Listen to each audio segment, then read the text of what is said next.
Cinemajaw is brought to you by Cards Against Humanity. They asked us not to read an ad. Enjoy the show.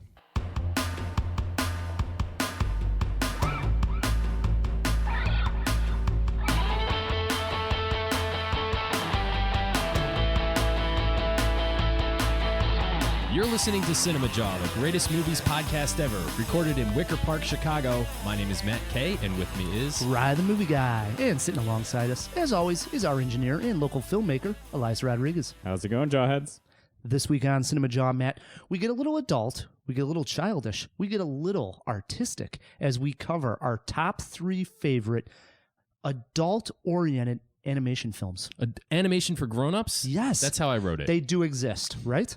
Oh, of course. And there's some beautiful animated films for more for adults than there are kids. Yes, not to be confused with adult animation, which is an entirely different genre. Right, so let's not go there, because I know you got your top 10 on that for sure. Oh, absolutely. Maybe top 25. Yeah, I got to change my list. But no, we are talking about animated films geared towards adults. And I'm not even going, when I created this list, I'm not even talking about like Pixar movies that play to both kids and adults. We're really specifically saying the subject matter, everything not about for it kids, not for is children. for adults. Yes. You got it. And we're doing this because we have a couple of great guests who are going to be joining us shortly. Yes, we do. We have Mike Cheslik and Ryland Tews, who are filmmakers and actors, respectively. Yes. They created a short film entitled L.i.p.s. L.I.p.s. L.i.p.s. Yes. And we'll have to explore what that acronym means. Yes, I can't wait. It's very interesting. Me and you were able to catch it, and it mixes live action with animation. Be interesting to hear how that all came to be. Now I understand why we picked this topic. Right? Yeah. We always get the experts for these particular short top 5s and top 3s. Yeah. So what else are we doing today? Yeah. What else are we doing, Elias? We are going eye for an eye on Ghost in the Shell. Oh my God, more animation. And we have a review of a non-animated film, Personal Shopper. Yes. As Elias mentioned, we are going eye for an eye on Ghost in the Shell. So I thought, what better time to play some Ghost movie trivia? Yourself versus Ryland and Mike in Ghost movie trivia. Think of titles with Ghost in them. Okay. All right. Yeah. Sound pretty good. And I don't know if you saw this news, but Warner Brothers has announced that they want to return to the Matrix universe. Yes. This could be a prequel, a sequel. A reboot. It could be a reboot. Although I think they're saying no, it's not. It's going to be a side story. I believe so. Maybe some type of like prequel on one of the characters is what I'm hearing anyways. A spin-off. But one thing for sure, if that's the case, I definitely think that we're on the same page here, that we would want the Wachowskis involved. No. What? No. Why wouldn't you want them involved? They created the entire universe. I don't know, man. Oh, I definitely want them involved. I don't want them involved. I'm 100% sure. I mean, they've had some missteps, but this could really bring them back. CinemaWAR. Ooh, boy, Mike and Ryland are going to have their hands full there. It's a jam-packed jaw, isn't it, Matt? As always. A very animated jaw, I say. Yeah, well done. Well Yes. done. So without further ado, we bring in our guests, Mike Cheslik and Ryland Tews. I'm going to get to the bottom of that name. They created L.i.p.s. So right off the bat, because people are listening to this and they want to know the distinct voices, if you could say your name and what you did on the project L.i.p.s. So that way the listeners know who they're listening to. Great. I'll read you my little intro. I'm Mike Cheslik. I'm the director and co-writer of the film L.i.p.s, L.I.p.s, and I'm happy to be on this thematically cohesive show. Thank you so much, gentlemen. Yes, and I am Ryland Tews. I acted, I wrote, and I drank quite a bit. While I animated the whole thing. That's right.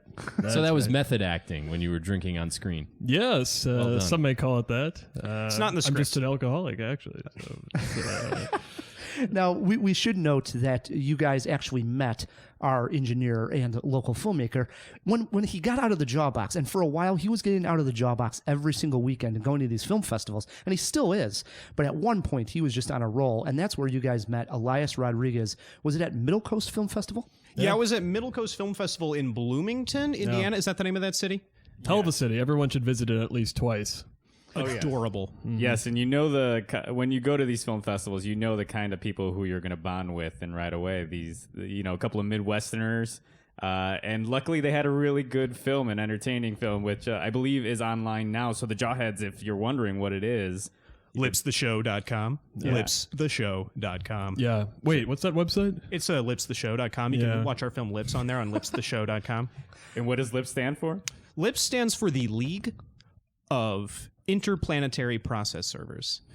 Yeah. You guys know what a process server is? No. Well, I do know after watching Lips. Right. It's a real job. No, of course. I'm not familiar with personal experience. You but yeah, probably are. Matt. Probably, yeah. You've ever been served a subpoena? That was going to be one of my questions. No. You? No, I've never either. But that is what a process server is. Yeah, you serve court summons, pick slips, divorce notices. Anytime somebody's got to show up in court and the city or the feds are letting an individual know that they got to show up, they're delivered a subpoena by a real human who confirms that they received the paperwork. People who get random odd jobs, if you have any of those in your life, are the kind of people that'll grab this gig, like repo men types. Right. The entrepreneurial. And in our world, the future has become so blue-collar, office-ridden, and just generally boring and electronically organized that to actually drive somewhere and deliver a piece of paperwork is the last non-bureaucratic job.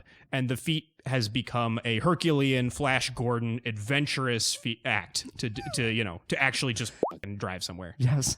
Well, he actually has to go everywhere. And this was the part that you played, Ryland, where you actually do have to go all around the galaxy and serve these subpoenas to various aliens. That's right. And as I mentioned, it's mixing live action with animation. So these aliens are actually animated. What were you acting against when you guys shot this thing? Oh, just a green screen, little movie magic for you there. It was just me, and we had a couple other live action people, humans, but for the most part, it was just us against a green screen, whether it was in a legit green screen space that we shot in Brooklyn, or if it was just shooting in Mike's apartment. Either way, it was just up against a green screen, and thanks to Mike's wizardly hands, he was able to make seemingly a plain wall into an entire universe. So Yeah, it is funny that some of the stuff was actually really well produced with, Benjamin Dewey shot the segments that were really well produced in Brooklyn. Brooklyn Fireproof is the name of the green screen studio. But the second half of the film is actually done in my apartment. My wonderful roommate, David Rosenberg, who's also a voice in the film and a Juilliard graduate, he had to leave our lease 2 weeks early. And I was like, oh, that's too bad, David. I'm going to miss you. Go, go, go, go. And we run in there with all of this equipment and we get the green screen up for $40. And we just do 3 days in his tiny little New York apartment. So the film is, it looks the way it does based on, this is a pragmatic necessity to how can we make a sci-fi story, but not build any sci-fi sets? And how can we make an animated film and not make any lead character animation? So by having this Blue's Clues style live action on simple animated backgrounds. Oh, well done, Blue's Clues. I hadn't considered that connection. Oh, yeah. Blue's Clues, South Park, things with simple looks that focus on iconography over a sort of professional polish. Because you got to do 23 minutes of just me on my dumb old laptop.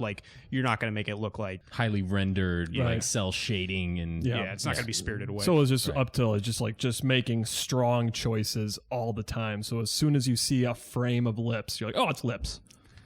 What I think really stands out in this film, obviously, is the comedy of it. The writing is just genius. There's some really, really good gags throughout. It honestly reminded me, and I don't know if this was an inspiration of yours, of Douglas Adams in The Hitchhiker's Guide.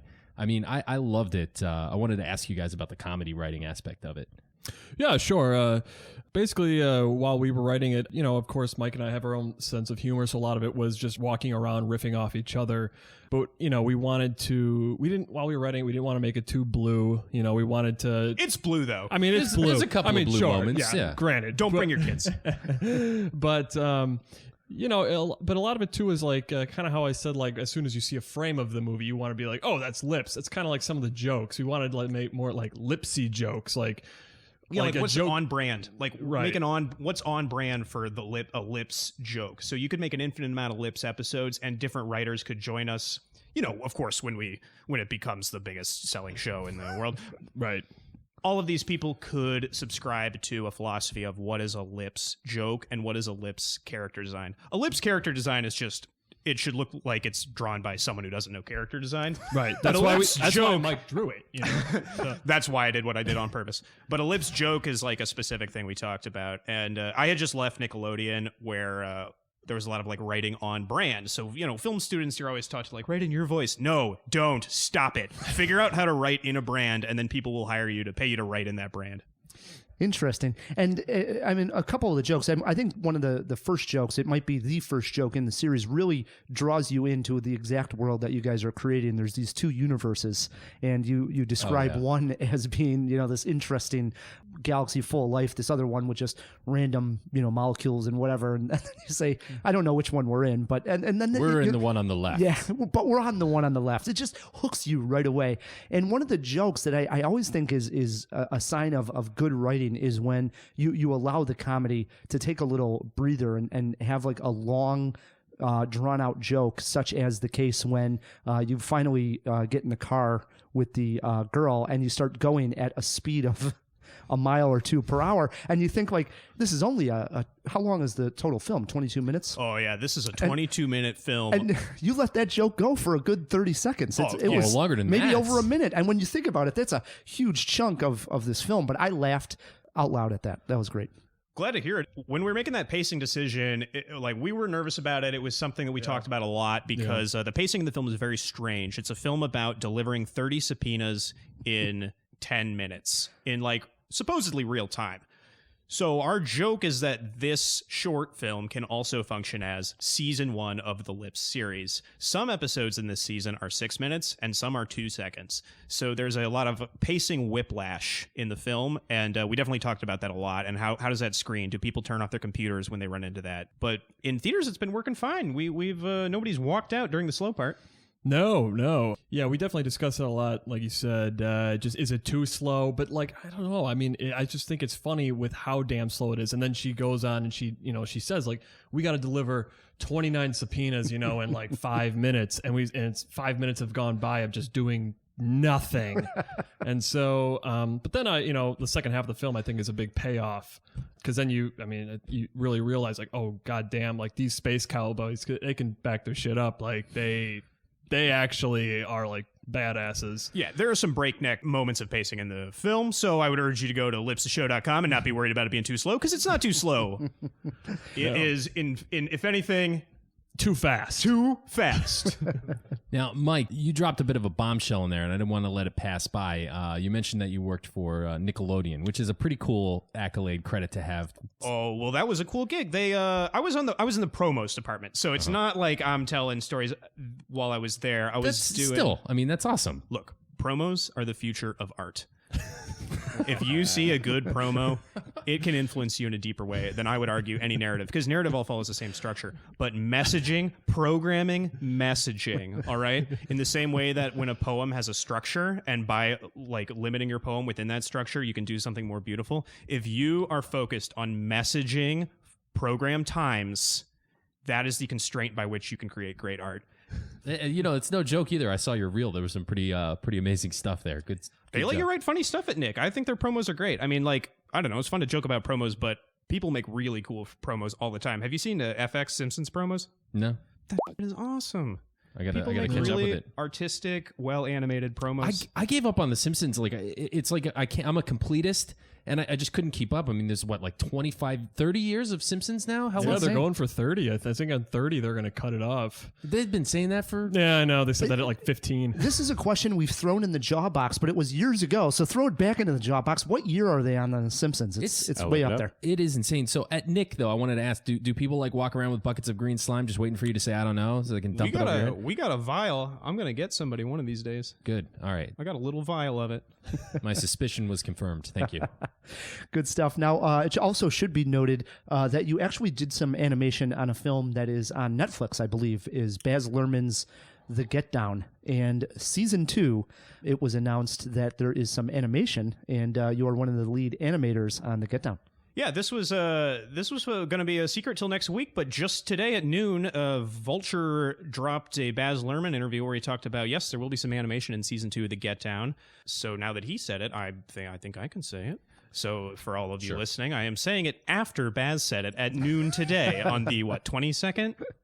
No, It's actually Monday for our listeners. Yep. Yes. Look, this was It's like a 5 days buffer. ago. It's old news. It's old news. But are you doing that? Are you currently out in California? Is that where you live? Yeah, I went out to California just a few months ago. Well, September, I went out to California. You know, it was time to take some meetings and drive past palm trees and talk to development people, which is fascinating. You guys, you know, if you ever get the chance to drive past palm trees and go to lunches, you should do it. So I moved out there, and that was in September. I called up my clients because I actually make money doing a lot of motion graphic stuff with the same software, After Effects.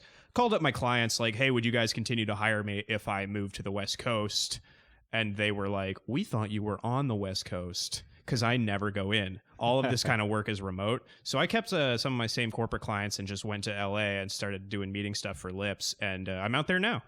Nice. That's awesome, man. Yeah, living the dream. Yeah, but Wait, what's L.i.p.s? L.i.p.s, you can go to lipstheshow.com and check it out. Oh, It's the League of Interplanetary Process Servers. Do you like comedy, Ryland? I love comedy. Oh, it's on there. If you like comedy, it's on there. Oh, lipstheshow.com is a comedy website? What's the that website, guys? Comedy is on there. It's called lipstheshow.com. Oh, the show is a comedy. Gotcha. Yeah. Called L.i.p.s. Yeah, they got comedy It's an on there. acronym. Yeah. So I wanted to ask one more question about sort of the process of creating this. Writing for live action versus writing for animation. Two very different camps, right? I mean, you have different considerations to consider, I suppose. Do you approach it differently when you're writing for live action versus writing for animation? Not to ask a serious question in the middle of all this levity, but I'm curious. It's a great question because animation writing, it has a history of being more board driven. Scenario is written and the board artists work the story. Sure, out. okay. Like Pixar still works in that old school Disney philosophy, but nowadays you have a lot of shows that are basically sitcoms being animated. Like I think BoJack is a writer driven. I mean, it could be a live action show if it wasn't Simpsons for horses. as well. Yeah. Right. I mean, Simpsons will have some visual gags, but so our focus was definitely like, while we don't have a team of board artists and we're definitely like writing this and doing bits out loud, we want to incorporate visual humor and visual storytelling and focus on staging and not make a flat Flintstones looking show that just supports a script we wrote. Yeah. The thing is, what we had to keep reminding ourselves was, look, we're making an animated film, so you can do whatever the hell you want. You can basically put the camera wherever the hell you want, and so we wanted to also wanted to get back to just doing like humor through action and physical humor. And there were some times when Mike would just tell me, he'd just be like, well, I don't know if we can do that. And I'd be like, no, we can do that because it's animated. So this will be like a funny, animated, physical joke.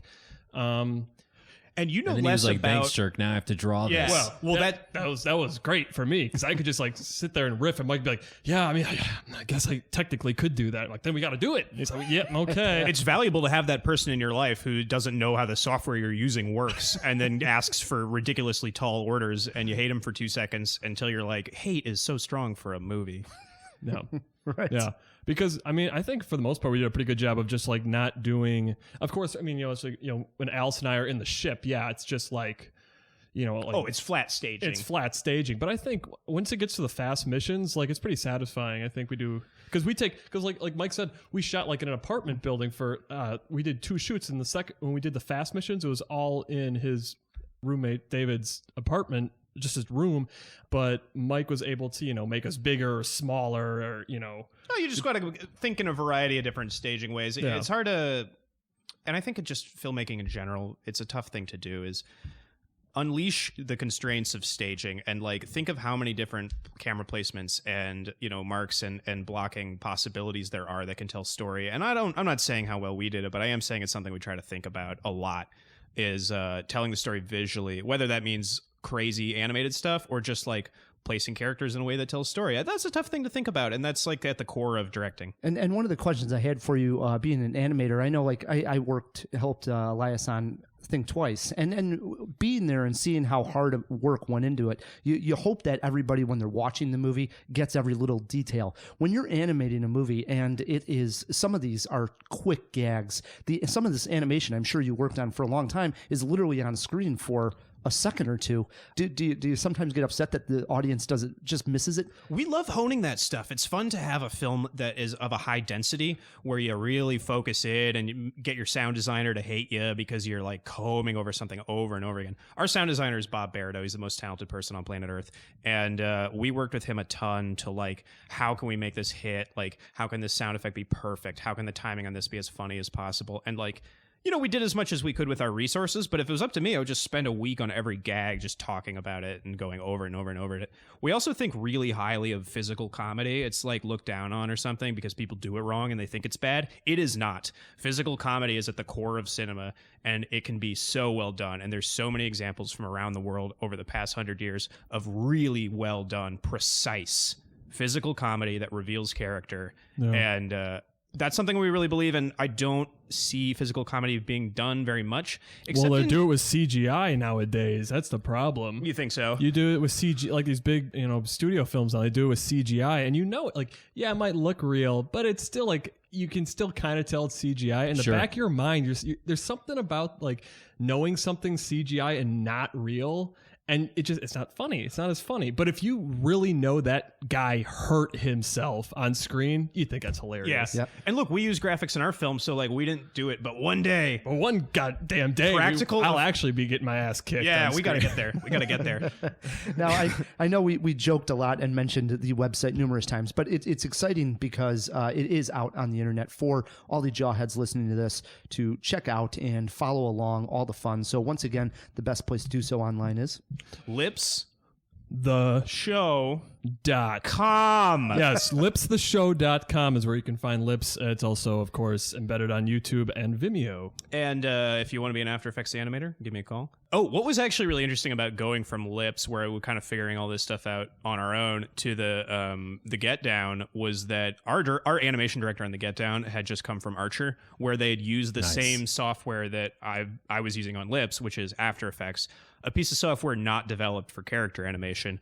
We used that on the Get Down, and they had developed this system on Archer of like, of a workflow, a pipeline, and a lot of like well done expressions and add-ons that help you use After Effects for character animation. And it had gotten it was just so sophisticated and well put together. It was a thrill to make an independent film and then see a bigger studio pipeline doing the same thing.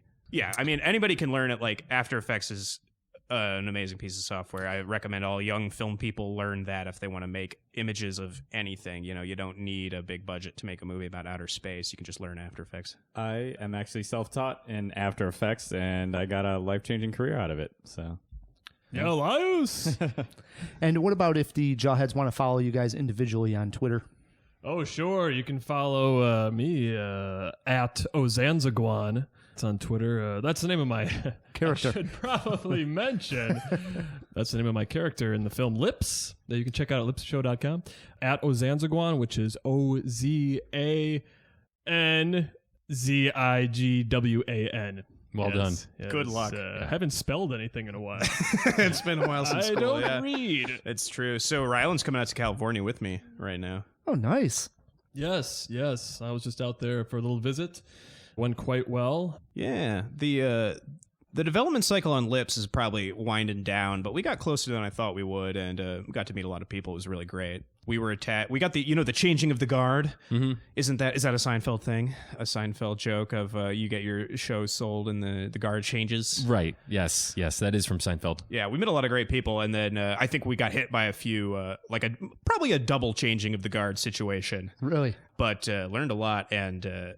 Excited to bring you more soon at lipstheshow.com. Well done, guys. I love it. Now, we like to end all of our guest interviews with some silly cinema cues, we call them. Get to know the guest through the eye of the lens. Elias, what do you got for these guys? All right, fellas. If you could serve any movie star a subpoena, who would you serve it to? Oh, mercy. Tim Allen. You know, he just, That jerk. Someone's gonna serve it to him. Might as well be you. you Yeah. know, you know what? He comes off as a wonderful uncle type, and you know, I'm not sure that's a compliment. no, he's he's just, he's a good, there's not a lot of guys, I think, in, show business where it's just like you look at Tim Allen and you're like, you know what? I think he's exactly who he is on screen. You know what? I think he works on cars and he's a handyman and he's like from the Midwest and I could really get along with him. He's from Michigan. I'm from Milwaukee. I think we would get along real. I mean, it sucks that I'd have to serve him the subpoena, but that would come up like at the end of the night after I rang his doorbell and we were like hanging, and I assume he would bring me in and we'd have some beers and we'd go out or whatever. And then at the end of the night, I'd be like, oh, by the way, you've been served. Gotta go, Tim. But I just think he's... The look on Tim Allen's face, he'd have one of those perfect reactions. Oh, yeah. Love it. Yeah. Mike? Harvey. I'm coming for Harvey Keitel? Weinstein. Whoa. Oof, going straight to the top. There's got to be something. Harvey, if you're listening, Cinemajaw, Mike Cheslik says, you're getting served.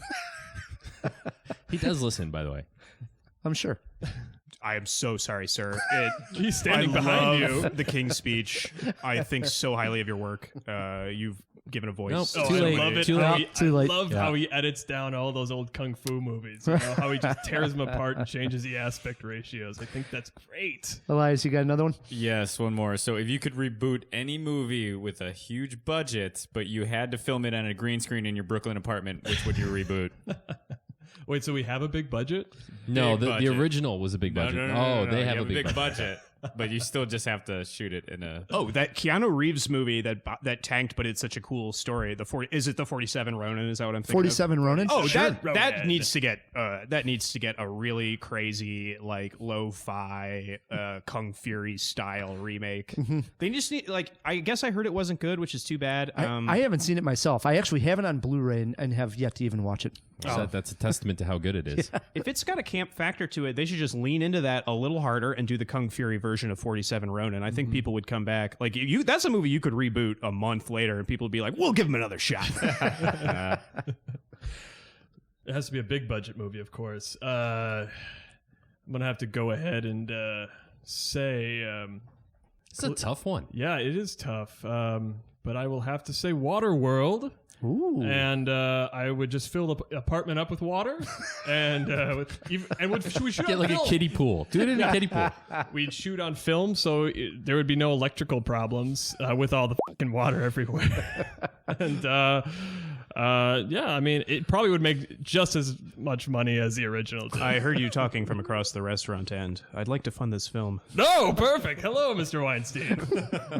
I like to give a voice to the disimpoverished, and your harebrained scheme seems like you may qualify. Well, I'd like to star as Kevin Costner, as long as the character's name is Kevin Costner, and I play him. But And you have to drink your own pee. Is that okay? pee and this Schlitz I'm holding. Can I get you another Schlitz, Mr. Tews? Absolutely. I've only had 7.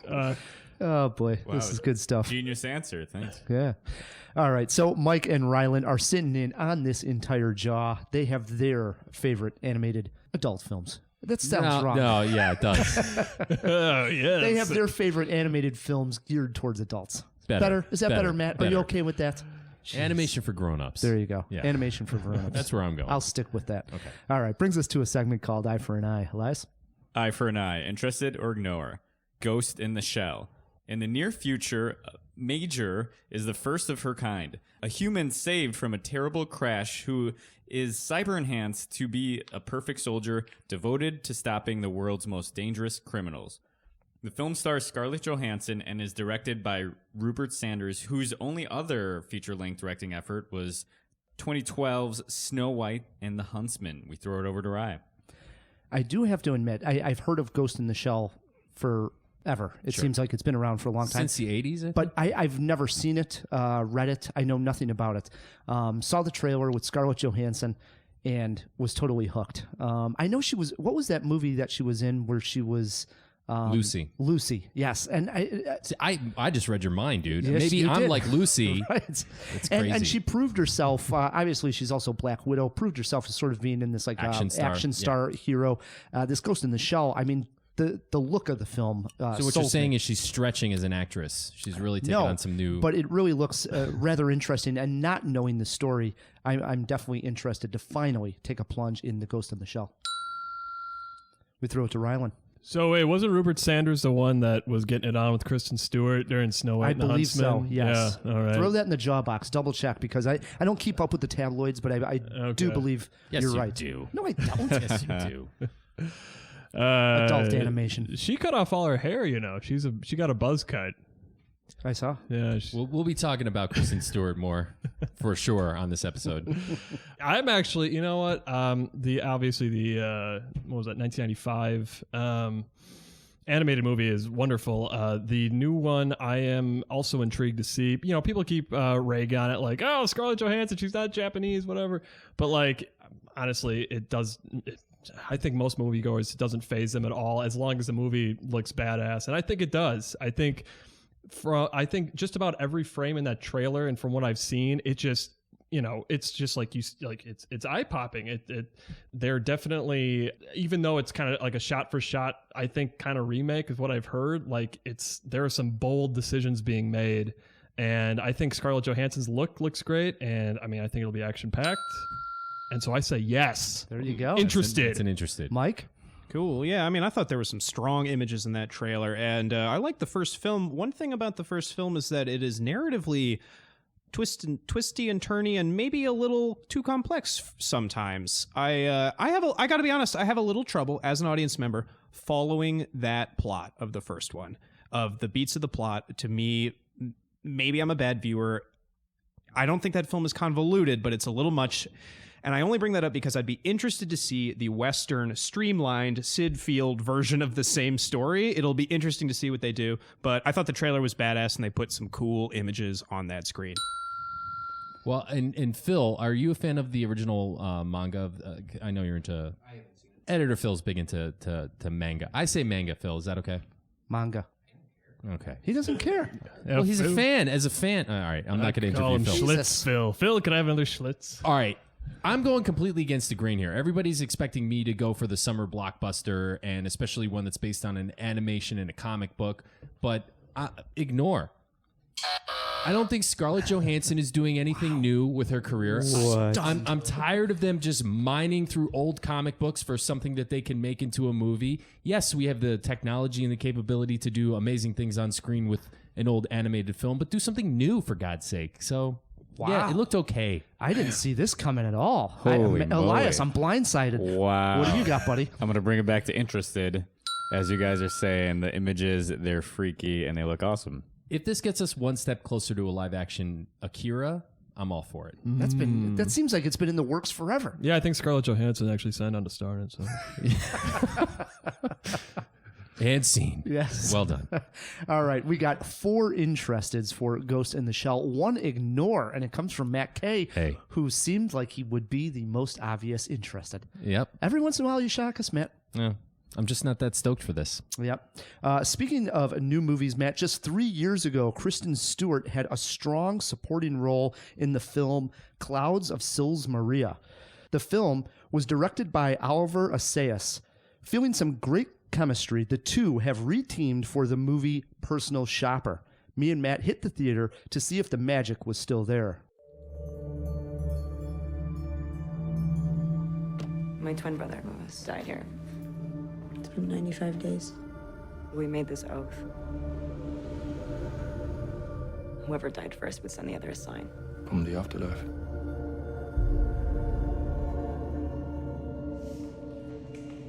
Has that always been there?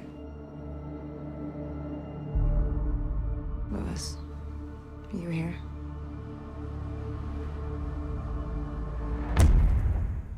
Kristen Stewart plays Maureen, a young woman who recently lost her brother to a heart disease that she also has been diagnosed with. A good thing for her, she is a medium and can communicate with the dead. The title comes from her occupation, that of a personal shopper for a famous French model. While Maureen is trying to find a connection and contact her brother from the other side, the model she works for is murdered. Now the question is, can her brother's ghost help her to safety and perhaps help her to find closure with not only the murder case, but also the loss of her brother? There are elements in this film that I really was intrigued by. Early moments that see Stewart's character alone in a house trying to communicate with spirits was really well done. These scenes also pose questions and doubts for our main character. The second half of the movie sees Kristen Stewart communicating via text with an unknown sender. Could this be her brother or someone even close to her?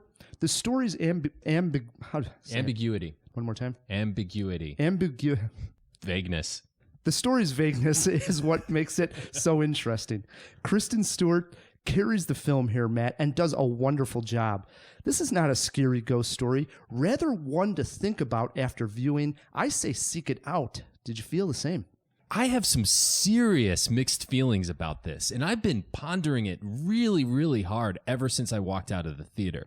And I do want to say I had a perfectly eerie movie-going experience. When I left the theater, there was nobody there. It was like completely abandoned, which was fun.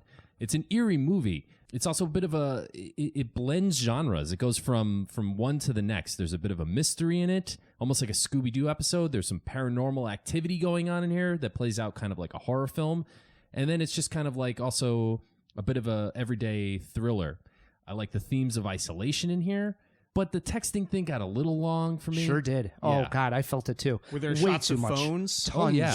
And God, and- no, sign me up. And- Shots of phones. No, I always say you could get away with that, like one or two, when it needs to be done. What would you say here? I mean, there's literally maybe, I would 30 take, minutes easily. Yeah, I would say there's at least 15 to 20 different full-on conversations done in text. But I've I never will seen anything like it. You know what? I will say this, that if you need to do it in your film, I don't think it could have been done better than it was in this movie. They balanced it really well with the music, the cutaways. It was intriguing enough with the ... waiting to see what the other person would say that I was there, but it just went on just a little too long. Mm-hmm. But I don't know how it could possibly have been done better. And I do think that this film, it's interesting. I went to another screening yesterday, and I ran into Clint from Elka Hollywood, Oh, okay. a friend of ours. Sure. And it was the first time that I actually was able to talk about Personal Shopper for a second. What did Clint think? I'm really curious. The more we just started to discuss it, the more I enjoyed the film. I think when I walked out, I had This is a mixed Clint feelings. film, I think, too. Yeah, I walked out. I was like, I don't know how I liked it. And then talking to him about it, because it poses a lot of questions. This isn't a film where it's a direct sure doesn't answer any. Right. Yeah. It is not an answer of did she find her brother? Didn't she? And I see so many movies. I'm a seasoned moviegoer.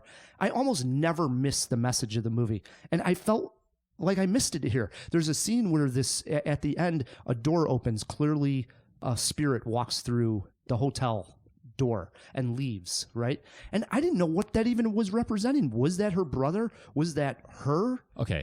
Do you have any? I don't even have a theory. Don't even have a clue. This film, listen, Ron, there you're are some just moments. not deep enough. All right, it's a very deep film. Oliver clowned you good, man. There are some moments of absolute genius in this movie, and there are some moments where it just doesn't coalesce. And it's a messy, messy movie. I think they tried to do a little bit too much, but sometimes the parts equal more than the sum of the whole. Can you even say it that way? A I'm trying to little bit. reverse Well, that. we laughed when I said vagueness, right? But there is this vagueness to the idea, which it's intentional. Obviously, you're never supposed to know the sender of the texts. Right? No, I saw right through that. There's only a very few characters in the whole movie, so it's pretty obvious who was texting her. I would say seriously. no. You don't know. I figured that one out right away, man. You don't believe that it could have been her brother. No. That was the whole point. Why the of hell, it. if you're a ghost, would you text somebody? That was Come the whole on. point of the texting. There was no doubt that when I was watching it the whole time, I was Send thinking, me like, a is she- sign. He texts her? Really? That's what clearly she was thinking. Her character was clearly thinking Oh, she yeah. was talking to her brother, possibly. At first, but then she started flirting with whoever was sending it, and I hope she didn't think it was her brother at that point. Hey, I mean, this is somewhat of a French film, so you don't know where it's going. That's true. We should address the nudity in this film. Yes, we have had Mr. Skin on here, and I Yeah. believe Elias. He's our engineer and a bit of a pervert. So he went down. Sure, tell us about it. You should have seen him in Bloomington. I believe Oh, this is dear it's God. noteworthy because I don't think she's done extended Right. nudity before. And so right away, right at the top of his list, he had mentioned had Kristen Stewart done some nudity. I think that was one of the actresses. And so I don't think she had.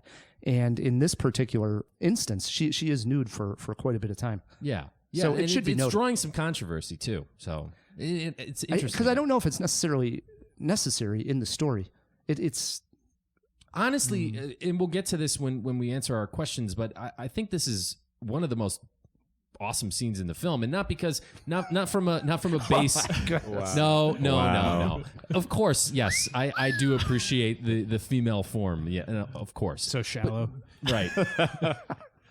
But no, it's a really good scene. It and, is. and there's a big part of her character that is this is going to sound like a joke, but it's not, that's revealed through the actions of this scene. And it's a telling scene is what it is. It's just really good. It's well shot as well. yeah. Wow. So Matt K, was that your favorite scene? Would you say? Oh my I goodness. ask you guys every week, but Yeah, it is my favorite scene. I mean, listen, obvious reasons aside, it's a really cool scene, and it's kind of the best part of the movie. And again, not because of the nudity, although that sure you can enjoy that, but We're on the internet. They don't care. I know we try to keep it. We keep it clean here on Yeah. Cinemajaw. I would say my favorite scene was one of the first ones where she's alone in the house, and that sound design of sort of communicating Right with at the the beginning? ghosts. Yeah, because there are sort of like these spirits that the viewer picks up on. She doesn't, her character. A lot of times you see things in the walls in the background. Yeah, like Frightener-esque. And when you're in the theater, that surround sound is working. It's perfect because you really start to have this idea that there are spirits in there. And again, the vagueness. Was it, or was it maybe just the wind to the window, right? They did it perfect. Yeah. oh, that sounds great. So you mentioned a lot of texting. Did you have any specific trouble with any scenes? Was that it? I have the texting as my worst scene. It's drawn out too long. And a special note, how fast can she text? Did you notice how fast she was texting in there? Nobody can text that fast. I mean, literally, it was like no misspellings at all. Her No, thumbs were actually, crazy. you're wrong. Rye's kind of a slow texter. Yeah, again, I haven't read in a while. Bad speller. They actually showed autocorrect working while she was Oh, writing. well, it was too fast. Nobody texts that fast. Nobody. I do. I text pretty fast. You got a bad scene? I think we got to put it to the test. Let's pull up the clip. The worst scene for me was when they tried to explain spiritualism.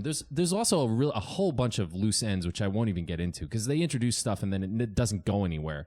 But maybe it's because I'm into magic and I've debunked, or it's very popular debunked stuff, like when they talk about the table wrappings and like the ectoplasm coming out of people's mouth, and they show some of the old spirit photos and stuff like that. This stuff is hokey and old, and it's been debunked for years. The Fox sisters come up in this. So I guess that's supposed to deepen the story and get people to believe more, but for me, it had the opposite effect. Any movie influences? I had two here. I had the obvious one, Ghost, with Patrick Swayze, and also Strangers on the Train, Alfred Hitchcock. Going a little bit ways back there, but there is a moment where she's on the train and texting on the train as well, because she travels to... I forget what city she travels to. This is all taking place She in goes to Europe. London.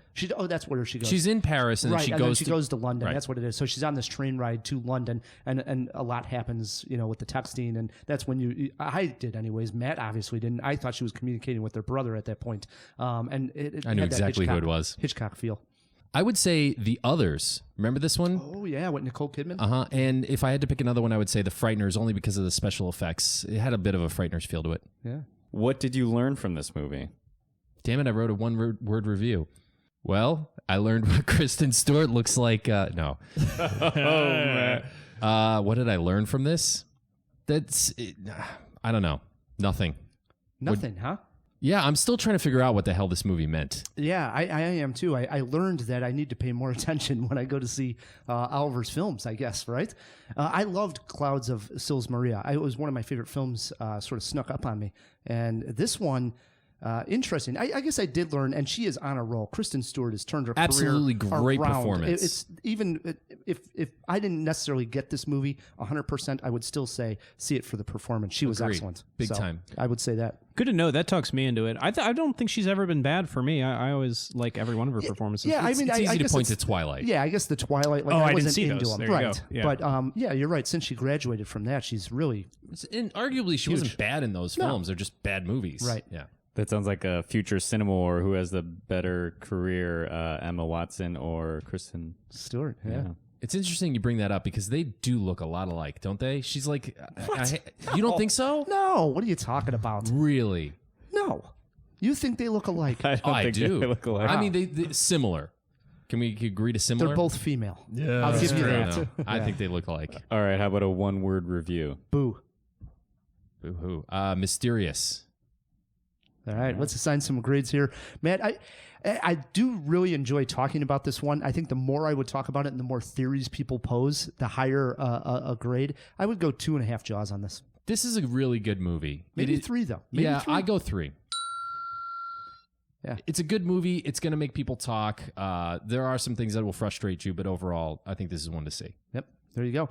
2.5, 3 Jaw movie. Personal shopper. If you have seen it and have Twitter pulled up, shoot us a tweet at Cinemajaw. We will retweet it and get the discussion going. No animation in this movie, Matt. None. 0. But that is Boring. that is our topic this week because we have Mike and Ryland from L.i.p.s on, and they are getting us started. You each have your own 3, correct? We sure do. These are animated films for grown-ups. Ryland, you're getting us started. What do you got sitting at number 3? Oh, number 3, I got for you a wonderful film called Mind Game. It's a wonderful, you know what? I think it's Japanese. It's a Japanese film. It's Japanese film. It's not American. It's Japanese. I think it's still on Netflix. I caught it on Netflix, and it is just a mind F. Let me tell you. It is just, first of all, it's mostly action, and so you wonder, well, they must have just written a 12-page screenplay for this, and the rest was just like, do whatever the hell you want, because the animation is so indescribably out of control, and there's just some movies that you see and you just don't understand how on earth it was made, and Mind Game is one of those. You can't. I don't know how they animated this or how they made strong choices. Like, I don't know. Yeah. It's so all over the place, but I mean it's a coherent narrative. But What's it about roughly? Ooh. Just roughly. Look, all right, forget it. It is so. Yeah, we were talking about board driven earlier. This is a film that is just purely visual, and there's extended sequences that only work on paper and from the mind of an animator. And a lot of times, I think of the animators were writing as sometimes it can be a negative in the production of a film, but in this case, it is stuff that could only have been written by a visual thinker, and there are extended sequences that you will remember your whole life. And this film, Mind Game, is just pure cinema at moments, in that it could only be done in this medium. I like it. I mean, I think the basic plot is these people are, from what I can remember, is that they're on the run, and it's just kind of there's a couple of them, they're on a run, and it's just basically all their kind of misadventures and all the things they stumble upon. That doesn't sound so exciting, but like Mike said, just the visual is just visually sumptuous, and it's I could not sleep that night after I saw it. I mean, I had the strangest dreams. It is just all over the place. And it seemed like it was hand drawn. It might have just been it was traditionally animated. It was traditionally animated. Yeah, CG elements, but still from that school of really rigorous, high quality Japanese animation. Nice. Awesome. Yeah. Mind Game gets us started at number 3. What do you got sitting there, Mike? Number 3, I have a film, also Japanese, called Belladonna of Sadness. I don't know if you guys noticed this recently. Yeah, it had a nice re-release recently. It got a restoration and hadn't been around for a while. I think it's 1973. We'll check that later. Throw that in the jaw box, Elias.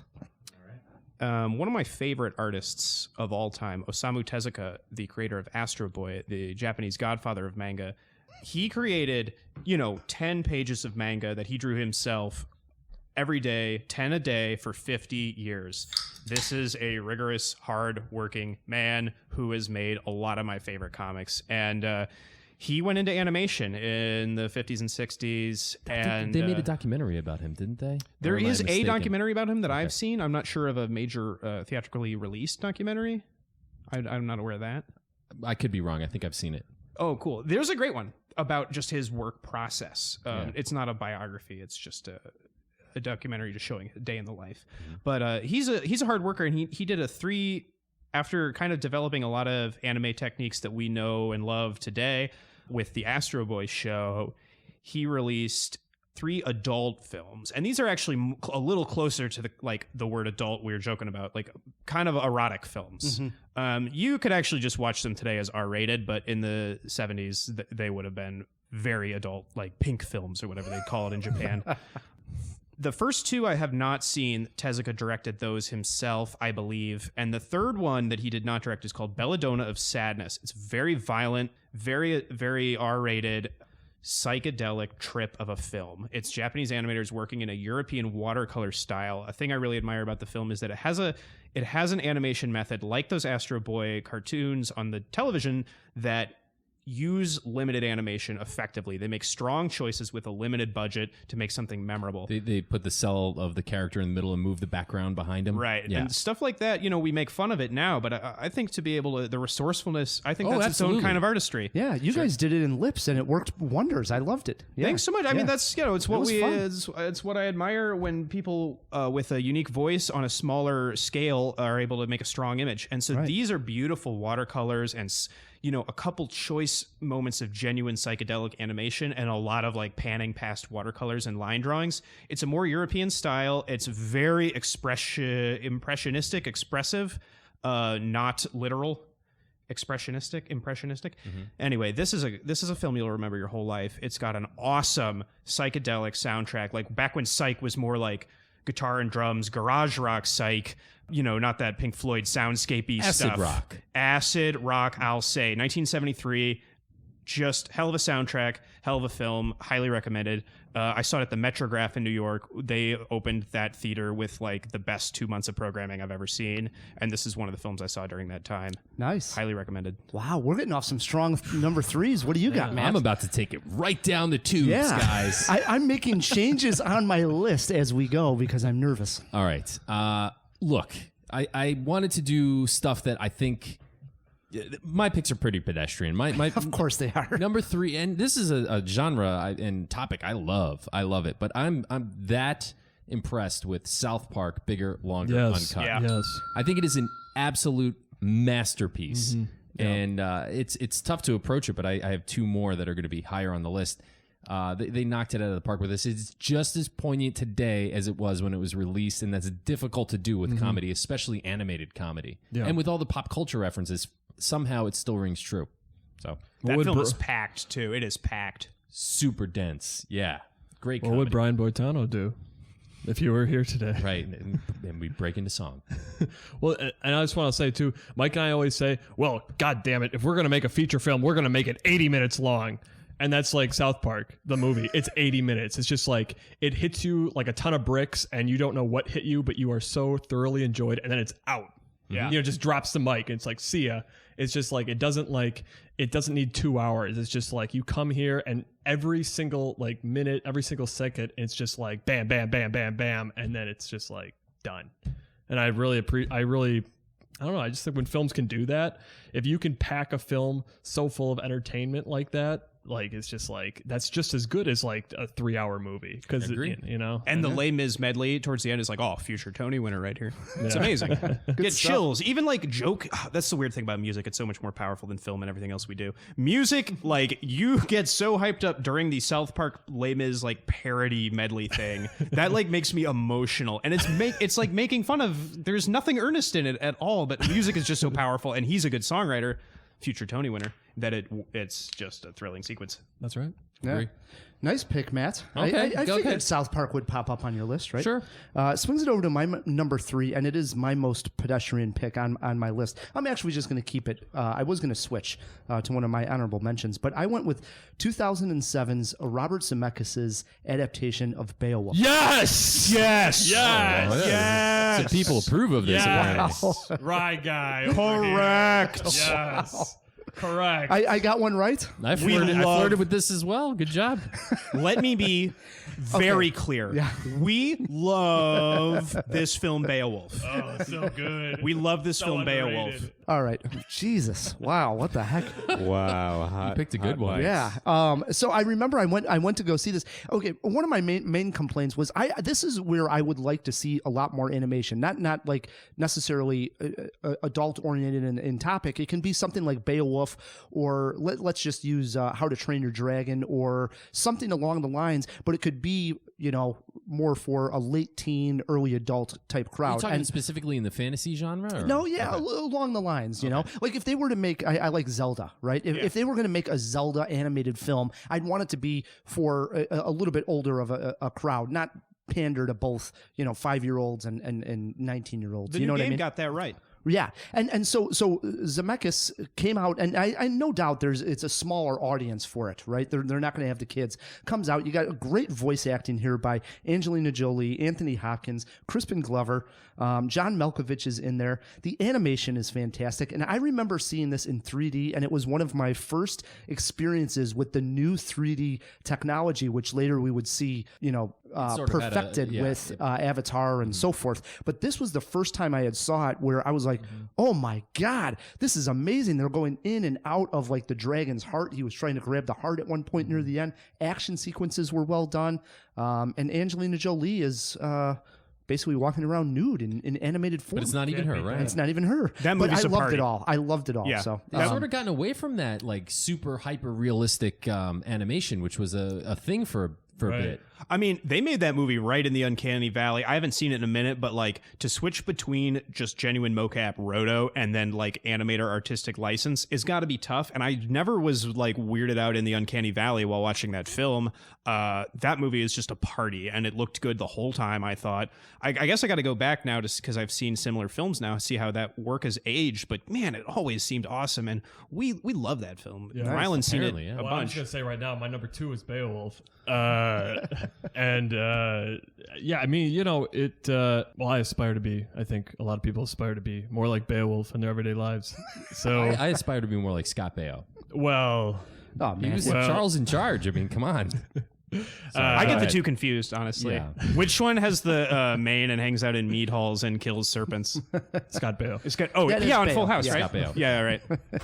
so Beowulf is your number 2 Yes, as well. yes. I don't know. Maybe it's the Rye thing. Maybe Yeah. the Ryes love Hey. Beowulf. As Yeah, a, and two, I will say I own it on Blu-ray, and I've watched it in surround sound. Still holds up. So Oh, yeah. I, I mean- I love good. it. I mean, Right? the sound is good in that movie. Everything. Oh yeah, the soundtrack is so good. I still cruise around, Milwaukee with my buddy Eric West. We just blast Beowulf, and we just hear like like when the Paramount, like the stars are first coming on screen. It's like wow wow wow wow wow, and it just like gets you so pumped. Oh yeah, Beowulf.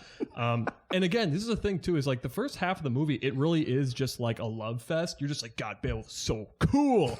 Like that's like the first half of the movie. It's not really till like the second half, and you're just like actually get any conflict. So maybe from a story, but that's kind of how the story is of Beowulf. So it's like It's an ancient tale, yeah. right? You can't change it too much. It's not the Christopher Vogler fucking. No. In fact, the actual Beowulf, story, there's actually no conflict. And so, like the writer, like Robert Zemeckis, like, well, I'm making a feature length, big budget movie. I should probably put some conflict in here.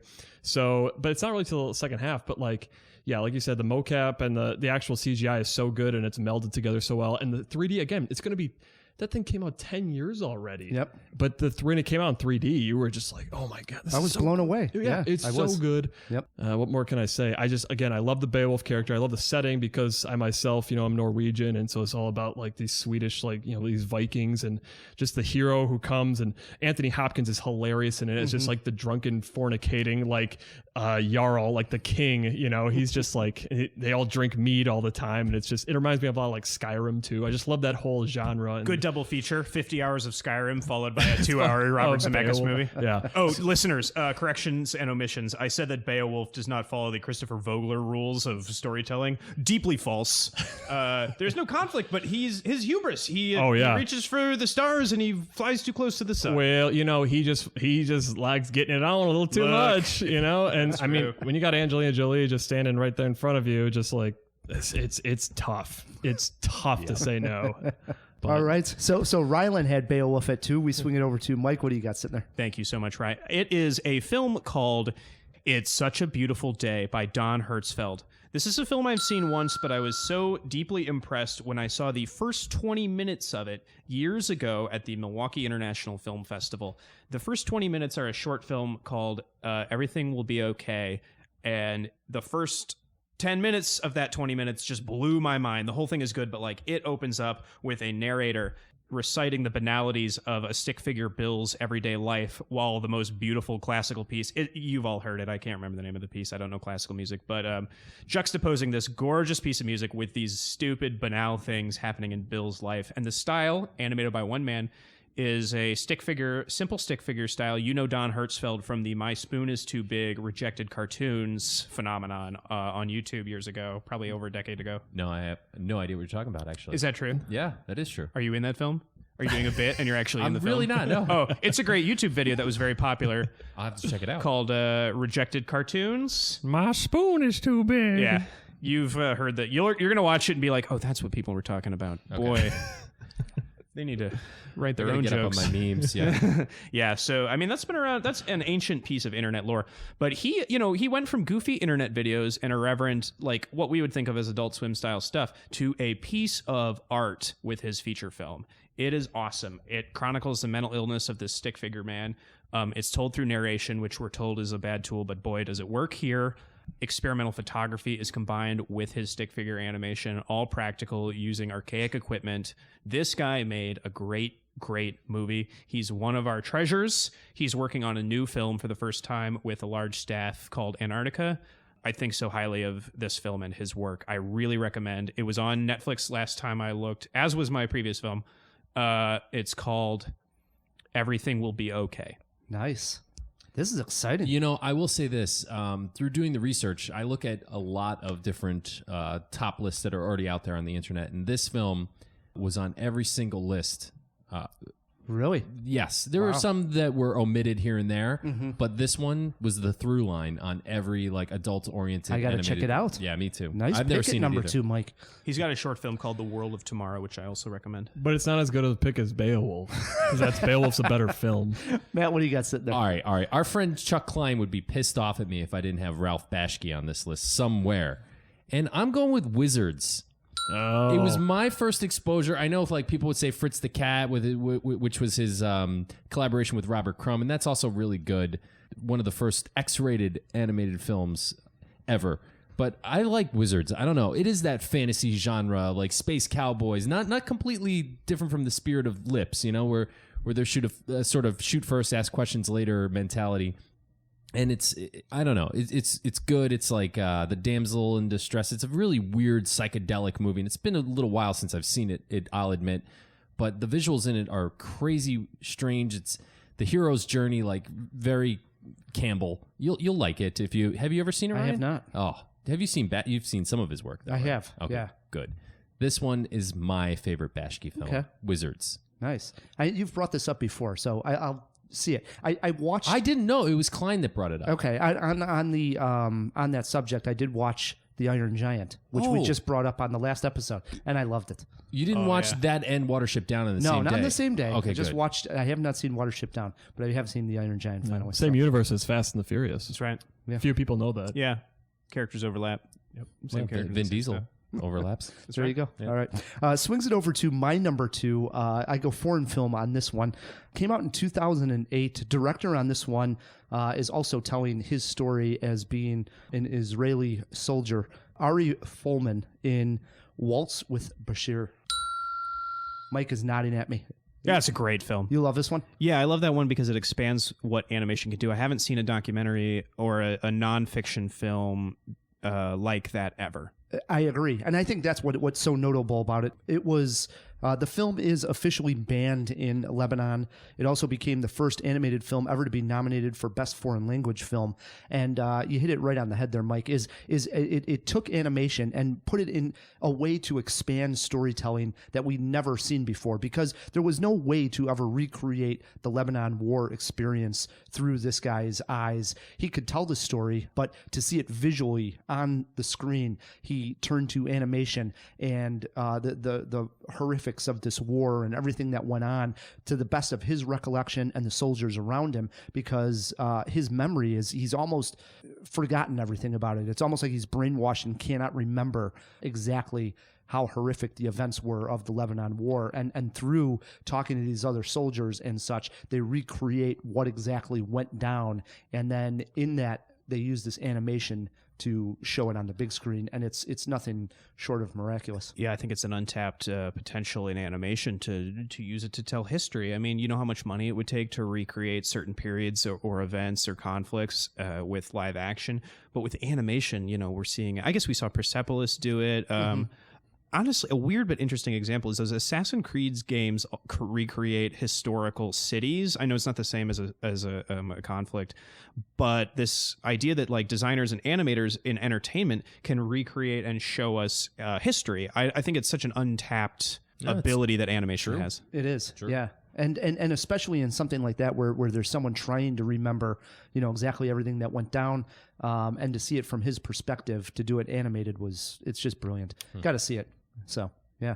That is my number 2, A Waltz with Bashir. We are into our number 1s.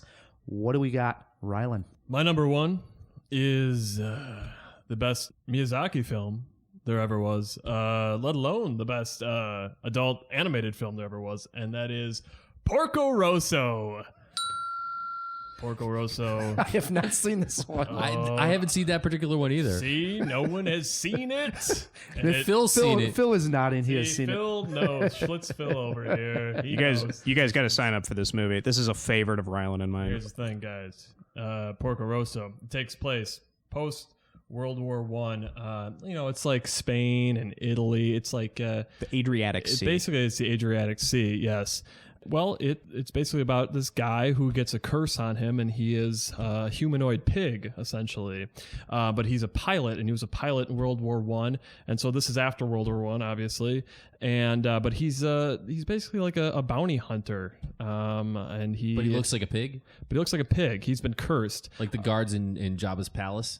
yeah, essentially. Okay. Yeah, That's right. No, that's exactly right. Yeah, He looks like he's like a Bogart character.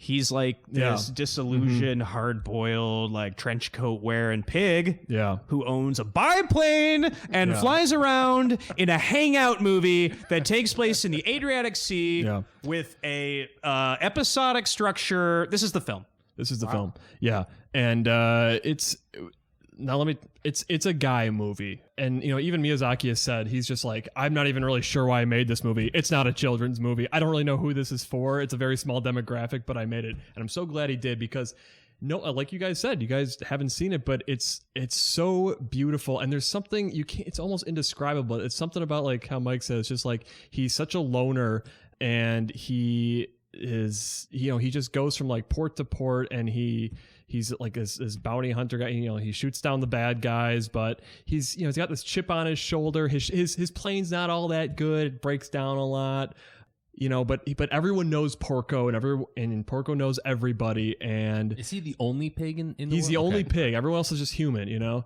But it's a very cool time period.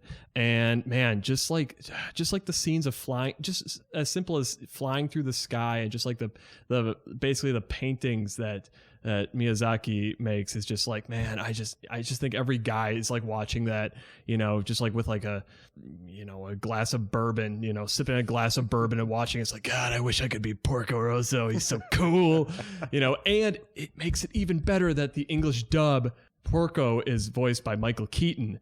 So you're just like, God, Mike himself. Yeah. So it's just like, man, this guy is so cool. It's hard to describe what's so great about it in words. You just got to watch it and just be like, experience it. Yeah. Again, just like get your Jack Daniels and just like pour yourself a glass and just enjoy this thing. Oh man. It's a cool name too, Porco Rosso. The rising action's pretty slow. It's kind of a hangout movie. It's a hangout movie. Yeah. I think I'm going to start calling Matt Porco. I think you've made the right choice. Come on. All right, we moved over to Mike. Mike, what is your favorite animated film for grown-ups? My favorite is the other best Miyazaki movie. I don't know if that's true, but it's an adult film. It is Castle of Cagliostro. Lupin III is a master of capers, and he is about to bust into a castle of Cagliostro. This film is a hangout movie, a robust with action set pieces. It has a clear setting, a clear goal. Everybody in it is delightful and funny. This is the caper movie Victor. It defeats all of my other favorite caper movies. Castle of Cagliostro is it. I got to see all his movies. I want to be completist. Same. I mean, I've seen a good chunk of them, but there are both those I am missing. So one day I just need to sit down and watch them all. Really Spirited Away, Howl's Moving Castle, and what was the big Ponyo? one? Ponyo, yeah. I've seen Ponyo, yeah, and I've seen what was the last one? Wind. Oh, the Wind Wind Rises. Yeah, Wind Rises, which I yeah. loved. Oh, yeah, Yeah, that's- so See, I haven't Well, if even you seen like that The one. Wind Rises, you will fall in love with Porco Rosso. No, you will fall in It love is. with my number one pick, the Mike, superior shut choice. the hell the up. superior choice. I think you guys should just duke it out. Castle of Cagliostro. Mike. Hey, how many car chases does your movie have? How many plane chases does your have? One. Mine has one. several plane chases. You have 0 car chases in your movie. Yes, but You but he picked. has a pig. I have a talking pig. Ah, damn it, you're right. And I have Michael Keaton. That's all I need. All right. All right, hold on. So, quick note on Castle of Cagliostro and why I made the right choice is that. So, Miyazaki had just come off his TV career where he had in Sherlock Hound and Future Boy Conan, which should be available, Disney, which should be available on DVD. He has this sensibility of like, first of all, you can see everything developing so early. He was like brilliant right away. And there's a lot of action, chase scenes. What do you call the genre? Steampunk. A lot of fantastic machines that shouldn't exist in Victorian England, with a hound Sherlock Holmes, driving steamboats and cars and rockets, and like this sort of like boy Saturday morning sensibility of chase scenes and action. Like that early stuff collides with his later masterpiece making brilliant storytelling character work in this middle film, Castle of Cagliostro. And it's simultaneously probably his most adult film. It's really like, it's not for kids. And it's a caper, and it is highly recommended. And you got to see a great artist intersect between his two phases of action Saturday morning cartoon filmmaker and masterpiece factory. I like it. I It's like like it. Picasso's blue period. Yeah, it's like if he made a blue painting that was also cubist right in between the periods and had car chases. Nice. I like it. Nice number one. That swings it over to your pick, Matt. Yes. So when we're talking about Well, and I already know what your pick this is interesting. I know what your pick is, Porco. What is it? I want to know. Did you write it down? I'm going to write it down. All You right. want me to write it down? Yes. We used to have this segment called I Jaw That Coming. He And thinks he knows me so well, but I really don't think you got we would this one. predict our number ones. Okay. Do you want to announce your number one? I will. Okay. This is the giant, in my opinion, upon whose shoulders many of these other picks have stood. It is an American film. It's from 1981, and it is Heavy Metal. Yeah! Jaw That Coming. Called it. He flips over Called the piece it. of paper, and there it is. Heavy All right. Metal written right down there. It's an anthology film, right? So there's all these different styles of animation. They have the rotoscoping, cell shading. This is before, obviously, predates computer animation. And by the way, you can completely ignore that crappy Heavy Metal 2000 piece of shit. I was just going to ask. Same with the Blues Brothers 2000. Skip Yes. it. Any movie that has the word that one 2000 or more. number 2000 in it, it's just safe to completely ignore. I had no idea so many cool people were in this. I mean, I knew about John Candy, but let's see who we got. Eugene Levy's in this. Harold Ramis. I had no idea. I was just through doing the research on this, I found out. But this movie lived in my VCR. It lived like I really just didn't take it out. It was heavy metal all the time. I watched it again and again. The Sammy Hagar soundtrack, a lot of people would point to because the name of the movie's heavy metal, but I don't know about the soundtrack. That's not what makes it cool. It's the animation. It's the storyline. The through line through the whole thing is this glowing Lochnar, which is like some sort of magical orb. I It's picked great. up on something, though. That Go. was a mistake because Okay. we were doing animated films geared towards grown-ups. But you said that when you were growing up, this lived in your VCR. So this is for adults or for children? No, Matthew? it's for adults, and I probably got a hold of it way too young. I mean, there's nudity in this. There's some extreme violence that at the time you would even have called ultra violence. I mean, like limbs get hacked off. I mean, it was really graphic. and even some graphic sex as well. So I haven't seen it since I was younger. I know my brother was a big fan, and I have an older brother, so I saw it younger, and I don't think I appreciated it nearly enough. I know we had it in the house. And I want to follow through on Rye's thought, which I was kind of thinking about earlier today, looking at this topic. If something is really blue, it kind of, to me, is a little bit for kids. Animation now is so much for general audiences, and so like when you're looking for a film that is an adult film, like is Sausage Party an adult film? Yes, it's rated R, but like wouldn't you say that it's also kind of juvenile? Right. Like Heavy Traffic is R, but it also like didn't South Park kind of riff on Heavy Traffic a little as being this? you mean like, heavy metal? Heavy metal. I'm so sorry. Heavy No, metal. yeah, it's okay. yeah. No, I'm definitely. I know which film we're talking about. Heavy Traffic is funny because it would also fit into this category. But like heavy metal is awesome, and like I just wonder how many 40-year-olds are watching heavy metal. Isn't it kind of for a younger? Yeah, Matt missed the boat on this No, one. no. No, I'm on Matt's side Okay, against Ryan, and. I think you could easily make the I would case say Matt now missed that it this. is juvenile, right? I mean, it pretty much hits the D&D demographic, right? Yeah. It's very much about teenage boys. It's an adventure story with lots of guns, zombies, boobs, car chases. This these is sorts my of things. demographic. I just think it's an interesting thought. I'm not antagonizing the demographic. No, and Yeah. it shouldn't be antagonized. I think it's a genuine, but at the time in 1981, like there was no way this was meant for children, and they weren't going to get their hands on it as easily as today's internet world can. But Yeah. Matt K did somehow. Yeah.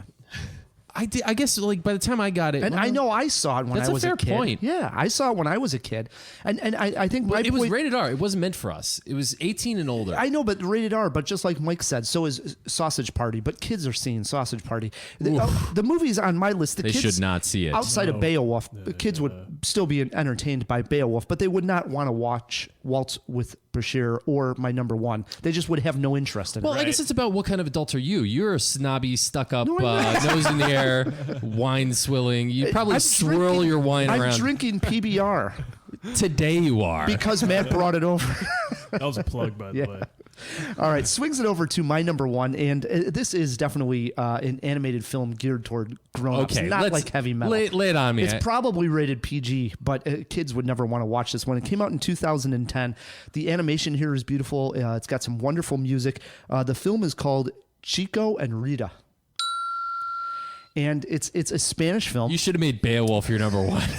I know. Everybody was so excited when I had Beowulf, right? It's all downhill from there, man. No, but you know what this is? Like I say, this is really is geared toward adults. What it is it's telling the story of Chico and Rita. And Chico, when we first meet him, is an older man in Havana. And it's, I don't know, it must be like the 1990s. And he's basically shining his shoes, and this music comes on. And then it turns into a flashback to when he was a young man in Havana and he meets Rita, who is this singer. And the music is just wonderful. It really, the ambiance of the entire film with the animation and the music is just spectacular. And of course, there's a love affair then. And it's, again, there's nudity here, but this is done in Sounds like a classy Barry way. Manilow song. Done in a classy way, not a heavy metal way where there's limbs getting cut off. Was that G Kids brought it over? Who? The distributor. G Oh, I'm Kids. not sure. We could throw it in the jaw box. See who the distributor of Chico and Rita was. They're great. They're about every 3 months they bring something over, and I've gone to as many as I can, and they've just all been killer. Mostly European animation. Yeah, and this stuff, it's really a love story. So that's what I mean by it's a grown up story, and it's one of these epic stories where you're seeing them through the flashbacks of this entire love affair that they had and the lives that they had, because right at that point, Fidel Castro was coming into Cuba, and at that point was saying this music can't be played here. There were certain rules that were going down, and Rita had made it to New York, so it switches over to some English spoken word in the movie. There's other times where it's in Spanish with English subtitles, but it's like an epic And there's story. a giant robot, right? No, Yeah, how many mead halls are in Chico and Rita? it's an epic love story of these two, and I loved it because of the animation and the music. I'm telling you, if you're a fan of that, check it out. It's gorgeous. I was going to do a jaw that coming on you. I thought for sure you'd go triplets of Belleville. No, honorable mention for me. Triplets Oh of yeah, Belleville. there's so many. I mean, my list was so long. We were talking all day about this, Yeah. but really, everything G Kids has brought over from Europe that I've seen has been awesome. The Illusionist. Yes. Yes, that was right after Trip to Belleville, and I love The Illusionist. Yeah, because Awesome. when I was talking about precise physical comedy can be well done, I'm talking about Tati and Atex, like those two French physical comedians from the 60s. They make amazing films, and The Illusionist is the intersection of animation in that. It's wonderful. I don't know. I could, again, for 4 hours, I could talk about this Right. topic. A couple of highlights that I was going to plug in there was, and I've talked about this one on the podcast before, called Chicago 10, which is all about the riots in 1968, and they Watts use riots? the Democratic National yeah, Convention yeah, yeah. riots, and they use the actual audio from the court hearings, but then they overlay that with animation in a documentary style to create everything that had happened at the time. Love Chicago 10, and also Scanner Darkly. With Richard Linklater directed, Keanu Reeves in it. Very interesting. And Persepolis, which you had mentioned. Those were my highlights of my honorables. Yeah. Oh, there's so much good stuff here. This is such a good category. It is. We're doing honorable mention. Ryland, do you have any? Oh, sure. Here, let me look at a list here. Look at this list. Well, are we going stop motion here? Yeah, go ahead. Sure. Well, of course, with stop motion, you got to go with. I'm going to go with Fantastic Mr. Fox because that is a fantastic Mr. Film. Love it. Mr. Film of a Fox. Anomalisa, again, man, I mean, Anomalisa was just so many thoughts and feelings throughout that movie. I agree. It was extremely high on my list of actually best movies of the year. I know it cracked my top 5, and I love the film. And it's a depressing film, but Kaufman has a way of ending it with a ray of light at the end. And Sure, and it happens. He's a master. He is Absolutely. and that's streaming. genius. I believe. Throw that in the jaw box if it's streaming. I believe it is on Amazon Prime. It was cool to see him dial back from Synecdoche. Synecdoche is one of my favorite films of all time. That's Masterpiece amazing. also, I think yeah. it's just this enormous opus masterpiece. What else could he possibly do with his life? He's made this film. And then he really dials it back for something smaller and more concise, and it has less thematic elements. And it's a little more meditative. I think that's a great film. I just, if we're talking honorable mentions, I mean, there is so much here. I just wanted to talk about Rango for 2 seconds. Really, Rango. I know that we could pick any that's for kids film. That is for kids. It's aimed at kids. That's the problem. You could do this for any movie. You could be like, well, it's actually for adults. Like Shrek had like an adult joke in it. Like, That's how adults talk, by the way. no, big dumb adults are so deep voiced. I just wanted to shout out to Gore. I think he knows what he's doing. I think Rango, he nailed it.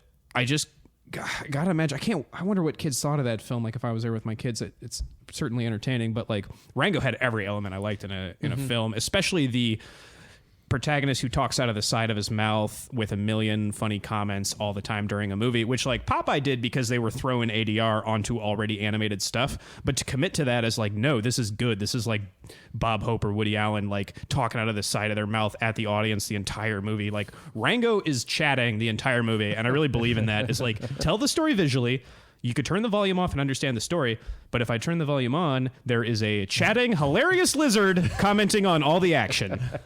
Rango, recommended, honorable mention. Matt, any honorables? I mentioned mine. Triplets All right. of Belleville for sure. All right. If we missed your favorite animated film for grown-ups, and you have Twitter pulled up, shoot us a tweet at Cinemajaw. We will retweet it and get the discussion going. What we're going to do is take a quick break, and when we come back, Matt is taking Ryland and Mike on in Ghost movie trivia, plus a CinemaWAR looking at The Matrix reboot. We'll be right back on Cinemajaw. Let's all go to the lobby. Let's all go to the lobby. Let's all go to the lobby to get ourselves a treat. Cinemajaw is brought to you by K&N Air Filters. Matt, we're coming to the end of winter. Yeah. A change of season, right? And it always reminds me, change my oil and get a new air filter. Hey, speaking of air filters, you know where you can get a good one? KNNfilters.com. Oh, absolutely. Don't forget the /podcast because you'll get an air filter and a K&N hat. I love the free hat. The free hat is awesome. Yep. I forgot the /podcast, but I still saw an amazing website with an amazing product. Bingo. We thank them for their support. Let's all go to the lobby to get ourselves a treat. And we are back on Cinemajaw, hanging out with Mike and Ryland from L.i.p.s. Again, I know we've plugged it a few times.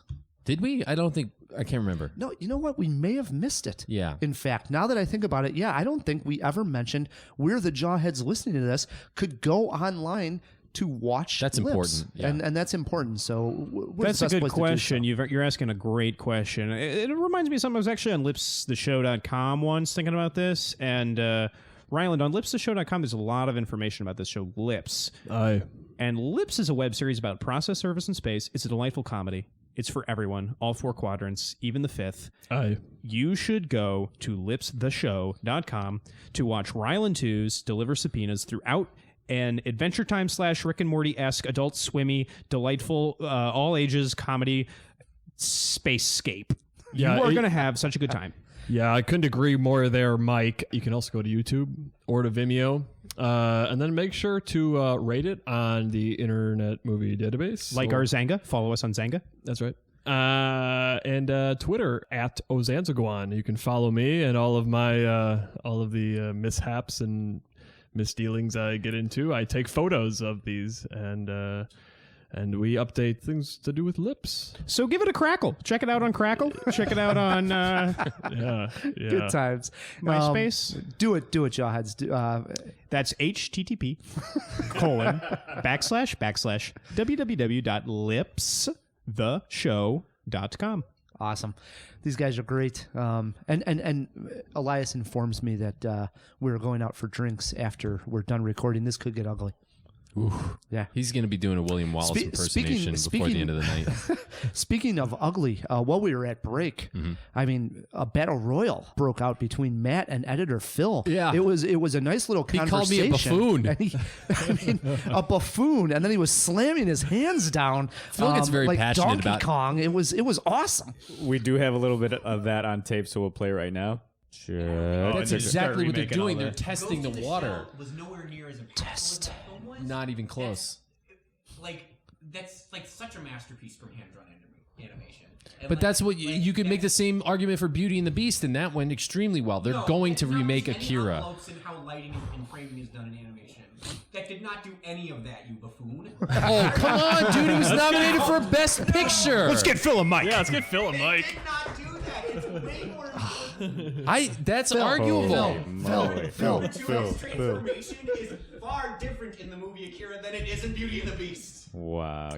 We got to get Phil and Mike. Arguable, Phil. And we're back in real time. Wow. Yeah, you could. We didn't have Phil mic'd there, but you could probably hear him yelling. Someday down the line, I promise the Jawheads, we will let Phil and Matt have a cinema war on should there be an Akira live action. That's great. Phil can take my place, and it'll be Phil versus Matt K. How's that sound? It sounds fine to me, but I think if Phil loses, he's going to be really upset. Phil is not going to lose because I'm judging the damn thing. No, that's not fair. We'll figure all those rules right. out. We'll get the but logistics Phil is. later. Yeah. These are suggestions, fun things that we could do. I on the think it's show. a great idea. Yeah. All right. Before we get to Cinema War, before we get to trivia, we did throw a few items into the jaw box. And Elias is an animated fella. He wants to get out and talk about his favorite adult animated film. Let's open up that jaw box. What's your pleasure, Mr. Cotton? The box. How's it going, fellas? You know, I just I can't think enough highly about Anomalisa, which you guys were talking about. Sure. So I know that's technically stop motion, but man, that sex that's scene, animation. that sex scene was probably one of the most real and honest sex scenes. If that's not telling about having sex with this guy, no, but Yikes. no, but just a lot of breathing and moving around and slowly. You got to breathe during sex, Elias. Yeah, That's part of your problem, I think. Oh man, is that one of Hold those your things? breath during sex. Speaking of animated sex scenes, would you guys count Team America World Police? Or is that is That's puppetry for a whole kids, different though. thing? No, it's definitely not. Again, it's that R-rated. Juvenile, yes, but for kids, no. But Mike and I talked about this, and the thing about that though is it's not stop motion because they're literally filming. It's puppets. marionettes, yeah, in real time. Yeah, We so- said it couldn't be part of the category when we were talking about it. Yeah. We love that film. Oh, we love it. Don't get us wrong. Didn't mean to take the wind out of Elias's sails there. Well, let me take the wind out of his sails real quick a little more, because that sex scene is actually, when there's actors in a sex scene, it takes you out of the movie and on some level, because it's oh, these are actors and they're getting naked, and it's a little oh, I become conscious of the movie I'm watching. But like when there's puppets, I think it was allowed to be a little more honest because we weren't distracted by the fact that real people were miming this. Right, and then also I'm sure the stars want to look better, come off better if they are on camera. So that's a good point. The puppets, Right. Yeah, And that puppet scene doesn't have the burden of any like. In no way am I like, oh, they're just trying to get some cheap sex points in their movie, because it's not. It's just puppets. It was completely unnecessary. They went there. In fact, it was probably like very challenging, to get that right. But yeah, they did. I thought it was great animation. It is also in these like 40-second long shots that are stop motion. That's the kind of shot where like takes 2 weeks and the set is expanding and contracting based on the temperature, and like those shots sound brutal. But like Starburns got that studio off of their Christmas episode in an interesting way, where like when they did the Community stop motion Christmas episode, they were like, hey, NBC, we're gonna need a big old budget for this stop motion.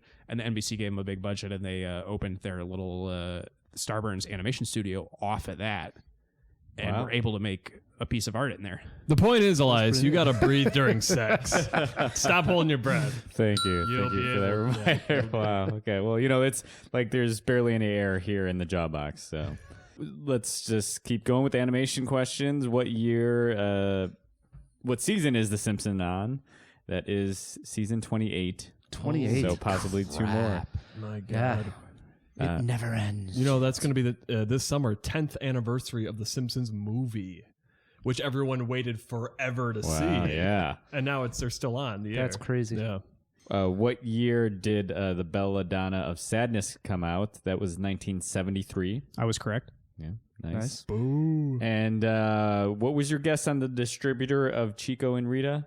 G-Kids. And you are right also. Wow. Like this Mike guy. He Well, knows his what stuff. I do is I say a thing I I know, don't. and then I say, check that, Elias. And later on he says, yes, you're right about it. Like Kif from Futurama, responding to Zap Brannigan's antics. Like the wily fish. And once again, back to Anomalisa. Yes, it's streaming on Prime. Yes, check it out. I got it. Yeah. You got to see this one, Matt. Yeah, I really do. Charlie Kaufman. I'm never in the mood for depressing. That's the thing. I'm telling you, though, it's depressing, but it ends with, I think, a light of hope. I felt that way anyway. I love Charlie Kaufman, so I got no excuse. So that's it for the questions, but we do have a lot of feedback here. We thought it was a no-brainer last episode, CinemaWAR 317, of which is the best movie eatery you would want to visit. Jack Rabbit Slim got some love. So Chase Geyer tweeted, for what movie eatery you would want to visit on today's episode, it has to be Jack Rabbit Slim's. Also chiming in on the subject is Zippy Chuck. And they said, surely the only movie diner people would want to eat at is Jack Rabbit Slim's. From Pulp Fiction, hashtag no contest, hashtag Vincent Vega, and hashtag Cinemajaw. If only I had picked that instead of the diner from Back to the Future for some reason, which I don't even think has a name. I still think you would have lost, though. Probably. But Is it the Cantina? Yeah. Jack Rabbit Slim's, I'd like to eat there, for sure. It's definitely better Valid points by the Jawheads. Yeah, agreed. Also, last episode, we asked suggestions for what could be the prize for Cinema Wars besides the 20 seconds to rant and rave, which Rye always does anyway. So Simon Williams tweeted, Cinema War, maybe keep track of wins and losses each month, and the winner picks a movie for the loser to watch, and they review the next show. That's a great idea. Actually, that is a great idea. Yeah. We could almost do like a best of 5, because it's always got to be it's got to be an odd number so one of us wins. Okay, I'm down for this. So this is a good idea. We'll open to more suggestions, but I'm down for it also. I like that suggestion. Yeah, me too. Because It's a I've good been one. trying to think of a way to get you to watch some of these movies I talk about. Yeah, and wasn't there one like really obvious one that he should have definitely seen by now? But I forget what it was. Like but- every week, What are there's you like 10 of them. talking Are you? I said how I didn't see The Iron Giant, and what did I do? I watched The Iron Giant. Yes, yeah, and I applaud you for that. Well and I done. liked it. Okay, and lastly, longtime listener Allison Jones chimed in on her top 3 voiceover performances. She said, my top voiceover performances are number 3, Jeremy Irons from Lion King.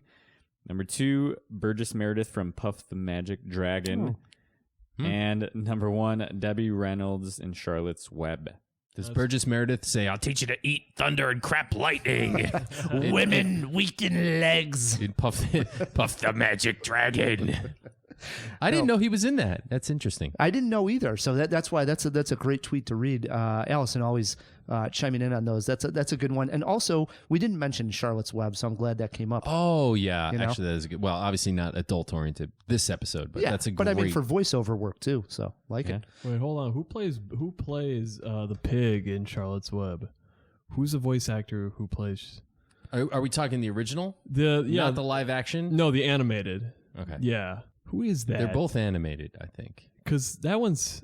I There was can't put CG at least. Anyway. While we're doing non sequitur googling, who plays Shere Khan? That was Jeremy Irons. You know the oh one- no, No, Shere it's Khan, the that's Scar. British yeah. actor from Village of the Damned. He's amazing, and Shere Khan's voice work is amazing, but I don't know the name of the actor. And it sounded like we're just giving Elias orders on Google, so I figured I'd throw in Shere Khan. The while I'm pig at is it. like Henry Gibson, Henry Gibson. Wilbur. Yeah, who plays Wilbur? Charlotte. He's like crying the whole movie. Yeah, Henry Gibson, who was in Inner Space. I just, as a kid, remember this guy's face. He was one of the bad guys who gets shrunken down with the lady. Random pull there. There we go. That's all. Now we know. All the feedback. That's all. All right, get back in that jaw box. Will do. Matt, it brings us to a segment called CinemaWAR. CinemaWAR works like this. Me and Matt, we're fighting on a topic. Our guests, Mike, Ryland, they're playing judge and jury and telling the jawheads who they think won this CinemaWAR. And it's important. For now, we're fighting for 20 seconds of jaw time to rant and rave on whatever we want. The Matrix. There's going to be more Matrix. That's what we're hearing. Heck, Elias, tell the jawheads at home what today's CinemaWAR topic is. Today's CinemaWAR topic, with word coming out that there will be more Matrix films, do you think the Wachowski siblings should be involved, or should Warner Brothers cut them loose and move on without them? Matt, you'll be fighting for cut the Wachowskis loose. Rye, you'll be fighting for keep the Wachowskis on board. Let this sibling rivalry of a CinemaWAR begin. Matt, are you sure you want to go down this rabbit hole? It is one thing if the Wachowskis only directed the film, but they wrote the damn thing.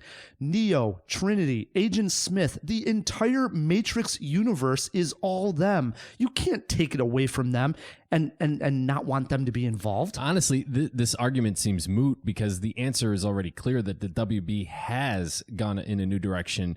But frankly, I agree with that decision. After an M. Night Shyamalan-like string of financial disappointments like Jupiter Ascending, the Wachowskis are just too risky to bank on. Where would you put your money? Matt, The Matrix is a reminder of what great minds the Wachowskis have when it comes to film. Sure, they have made some duds as of late, but few directors can claim they changed movies with a single film, but the Wachowskis did just that when they introduced Bullet Time. Diminishing results. The original Matrix was a groundbreaking landmark film, and every subsequent film from the Wachowskis has been worse and worse ever since, with little exception. It may be time to face the fact that their breakout effort was a one-hit wonder. No way, Matt. Let's be serious here. 99% of the time, it's the studio that screws things up because they are trying to please too many different demographics or age brackets. When it comes to The Matrix, the artists here are the Wachowskis. They deserve to be involved with it just as much as they want. Look, the Wachowskis are simply too close to the material, just like Lucas failed to recapture the hearts of fans who had come to expect more from the Star Wars movies. He couldn't let go of his control of the characters in the universe, and I think we'll get the same disappointing results from the Wachowskis. If you love something, set it free. Time for a new take on this. I know Kung Fu. Oh my That God. does not. That's not even a point. No, Rye Guy, no. Do not deny what Rye Guy just did. This was an important development in the debate. This will factor in largely with the judging process. Matt, there is no spoon. Two memorable lines written by the Wachowskis. They took a chance with Keanu Reeves and Carrie Ann, who? They didn't take a chance. Yes, He was they cheap. did. It's Keanu Reeves. They turned these two into action stars. They directed great sci-fi franchise here, but more impressive, they thought the whole thing up as well. A Matrix without the Wachowskis is like masturbation without a penis. He's right. How fitting when we're Wait a talking second, about the but what about Wachowskis. girls? Oh, hey, look. Again, I look to Star Wars. They learned the lesson. Free the material from any tyrannical ownership or control. Put it in the hands of professional fans, if you will. And there's other imaginations and things that haven't been thought of by Lily and Lana. Let's give breath back into the Matrix by giving it a new mind to set free. We are button heads here on CinemaWAR, as we do each and every week. We throw it to our guests. Ryland, Mike, what did you think of this CinemaWAR? Well, on the left here, we got a pragmatist. We have a businessman. We have someone who knows that when you sign away your IP, you've done it legally and on a contract, and the studio has a right to do with their property whatever they wish. It's true. I respect the pragmatic laws of the universe, but I also respect some bold Gene Roddenberry era ownership of the film, Ryan the auteur movie guy. Look, this Kung Fu thing was just one of many waterfall arguments made by Ryan the movie guy during this week's debate. Ryland, thoughts? Yeah, man, that's true, Mike. It's always hard to come up against Kung Fu and go against it. And although I love the answer of Kung Fu, I'm just going to have to go ahead and go with Matt here. Ooh. Unfortunately, I'm going to have to go with Matt as well. Yes! This is terrible. I don't know how this happens. Oh, man, I really thought I lost that one. I swear to God, listening to Ryland, he didn't even hear the argument. Look, it was an uphill battle against you quoting the Kung Fu line. I'm looking at Ryland. I know he doesn't know what the hell he's talking about at this point. Jupiter Ascending really sucked. Giving me beers here, and I'm just drinking them. But here's the thing. We got Matt over here who is correct. Was it the Wachowskis or the Wachowskis? Wachowskis.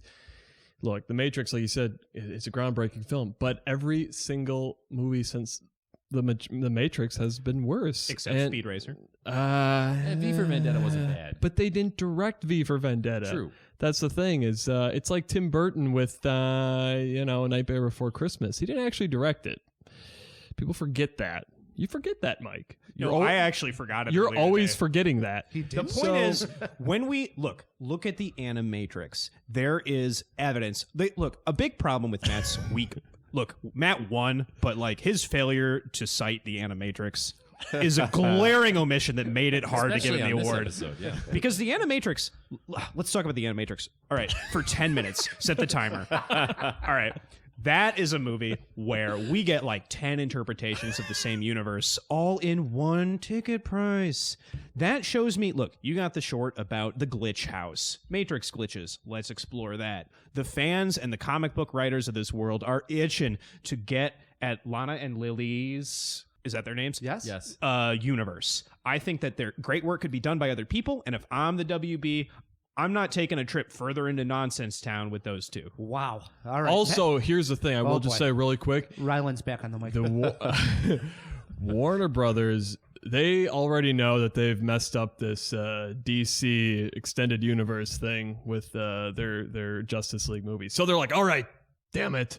We got to get good directors in here to reboot Matrix. We got to get good directors in here to expand the Matrix universe because we already messed it up with the comic book movies. So we're going to get in, all the best directors and writers we can to get Matrix done well because they could have another Star Wars level type thing on their hands. Oh, right, exactly. Yeah. And like we said, the Wachowskis, they got that Sense8 show, which I've heard some good things about, but for the most part, they haven't been able to recapture the magic. But tip number 2 to the WB, you guys need some creatives in executive positions like Disney's got going. Disney's been the most successful studio lately, and Disney has John Lasseter, Kevin Feige, people with creative sensibilities at the top. These people aren't just changing your thing up because their business degree told them to change shit up when it's not working. You got to understand what you're invested in. That's good business good too. Point. Really good point.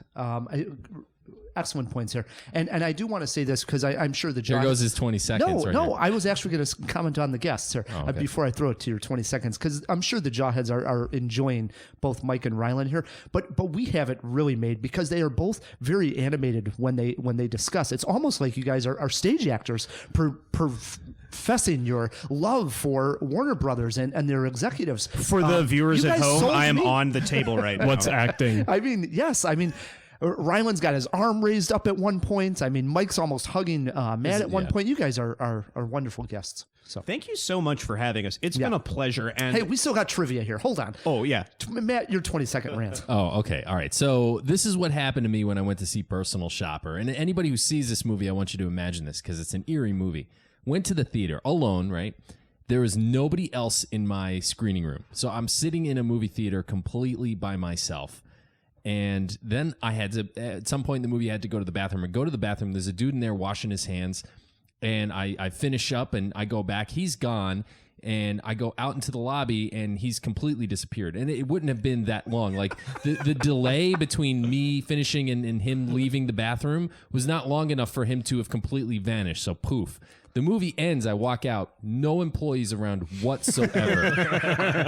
I mean, like the movie theater is vacant. Like I could have gone and gotten more popcorn by myself. Nobody would have said anything.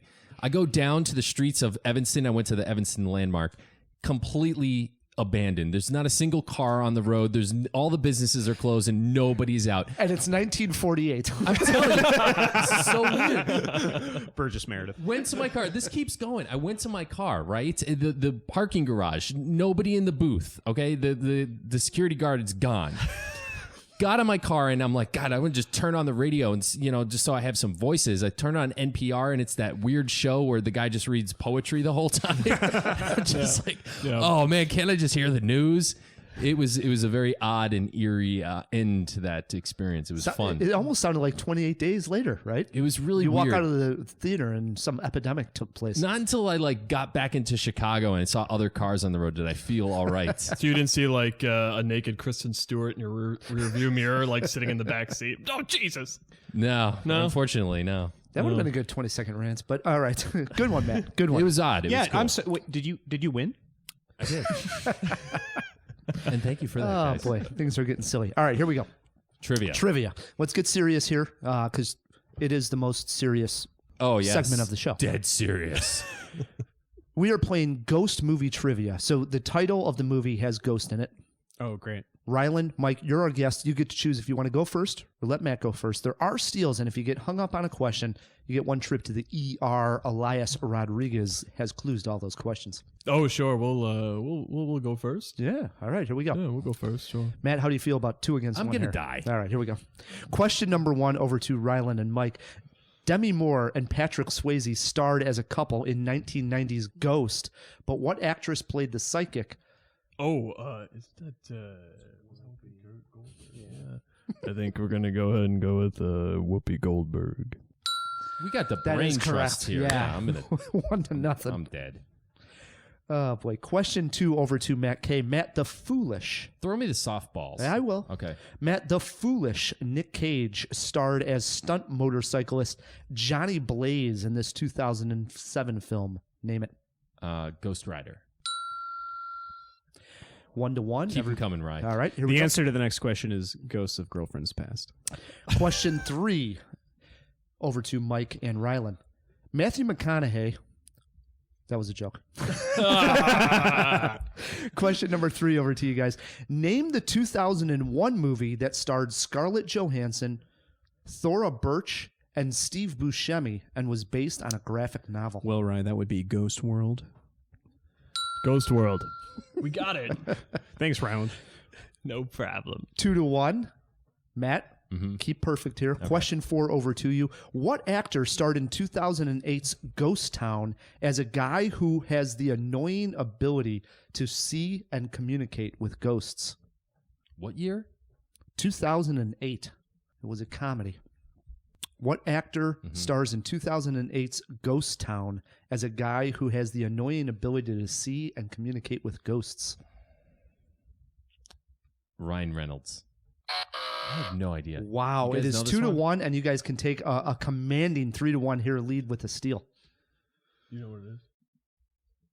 I think I know. Matthew Broderick.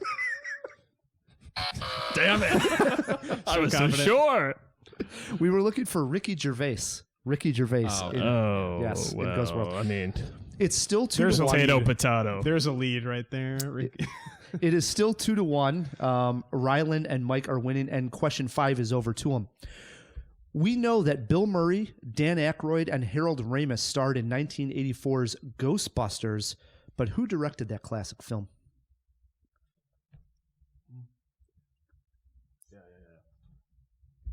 Would that be Harold Ramis? Oh, incorrect. Wow. Matt, they have opened up the door here. There's only one other. I know now who it is. Yeah, I do too. Was it? All right. Was it Ivan Reitman? Yep. Yes, Ivan Reitman directed Ghostbusters. Why did I listen to you, Mike? So many beers. Harold Ramis produced it, wrote it. Right. I mean, he was heavily involved. It's like Nightmare Before Christmas. Really? Yeah, you're right. Yeah. You think of it as a Tim Burton film, but it's yeah. not. He burdened it. Phil knows. He burdened it. Yeah, he burdened it. Yeah. All right. From the creative mind, from the twisted mind. It is 2-2. It is all tied up, and question 6 is now over Ooh, to the tables have turned. Yes, over to Matt K. Matt, name the 2010 Roman Polanski film that starred Ewan McGregor and Pierce Brosnan. These guys clearly know it. They're going gesticulating crazy. For the listeners wildly. at Again, home, we yeah. are running around the room because we know the answer. You never see I just contestants have to do that pee. in Jeopardy, do you, Elias? That would be Ghosts of Girlfriends Past. No? Wow, you had a chance to the ER. You should have used that. You guys have a should've. chance for a steal and to take the lead. 2010 Roman Polanski film I think they were faking. They don't really know the that answer. starred Ewan McGregor and Pierce Brosnan. That would be the 1, 2, 3. The Ghost Rider.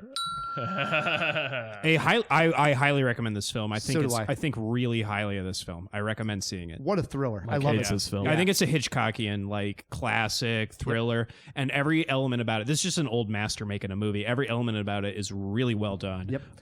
Every little bit part's casting. And the ambiance of the whole film. It's Yes. creepy. I love it. It's I no agree. ninth gate, though. It is 3-2. Let me set the stage here. 3-2. Ryland and Mike. Question 7 is over to them. They can actually win it right here if they get this one correct.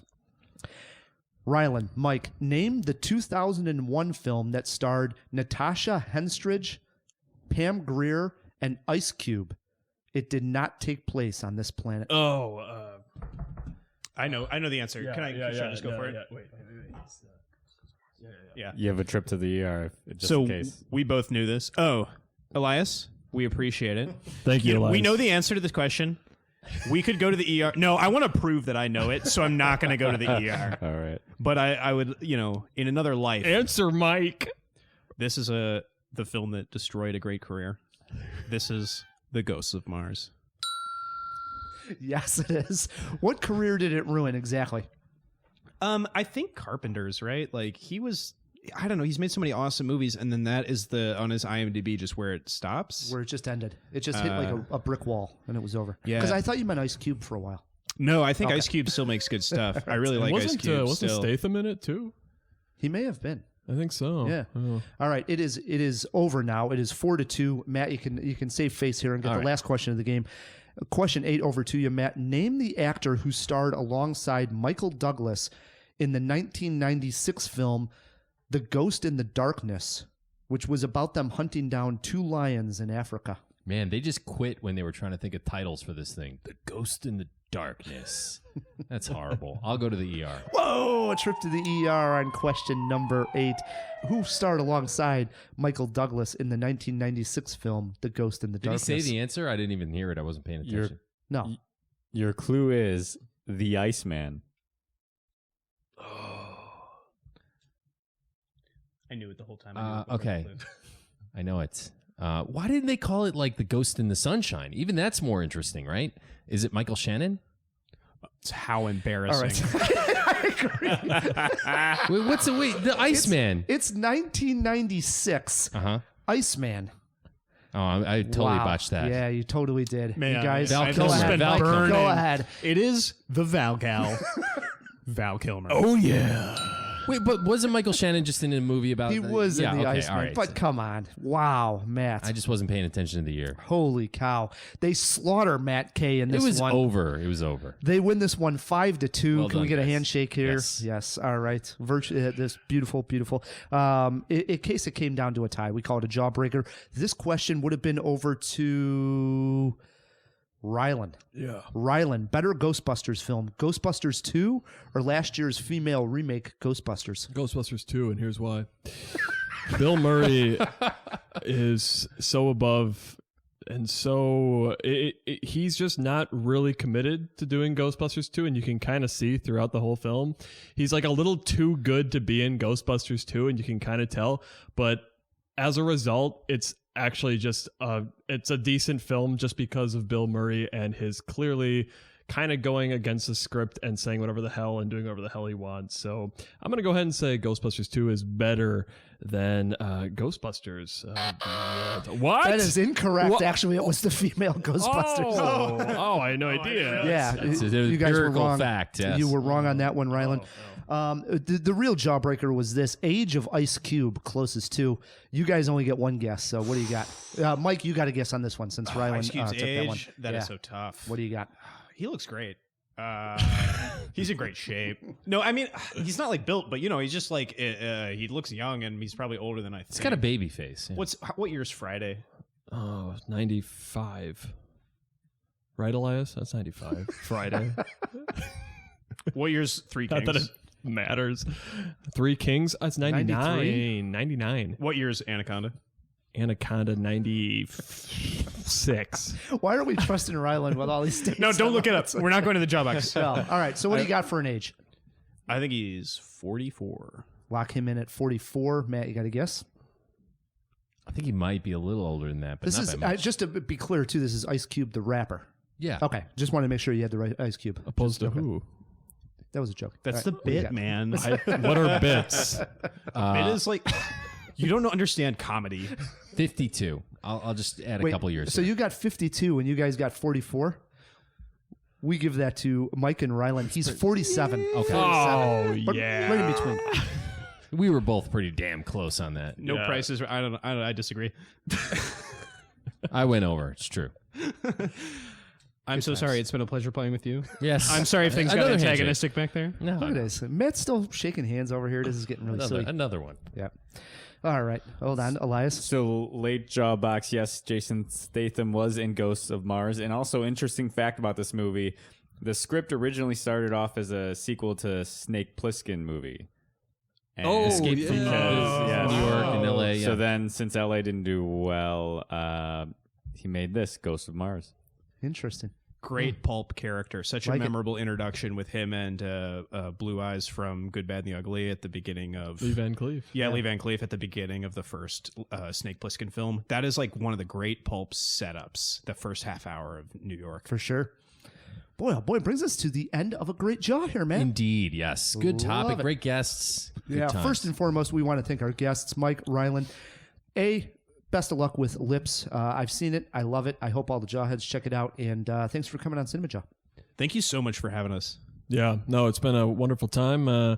We love you guys' show. And yeah, I guess for anyone out there in the old interwebs, whoever goes on the internet, just make sure to go to lipstheshow.com or to YouTube and check out L.i.p.s, or to Vimeo and check out L.i.p.s. That's all I got.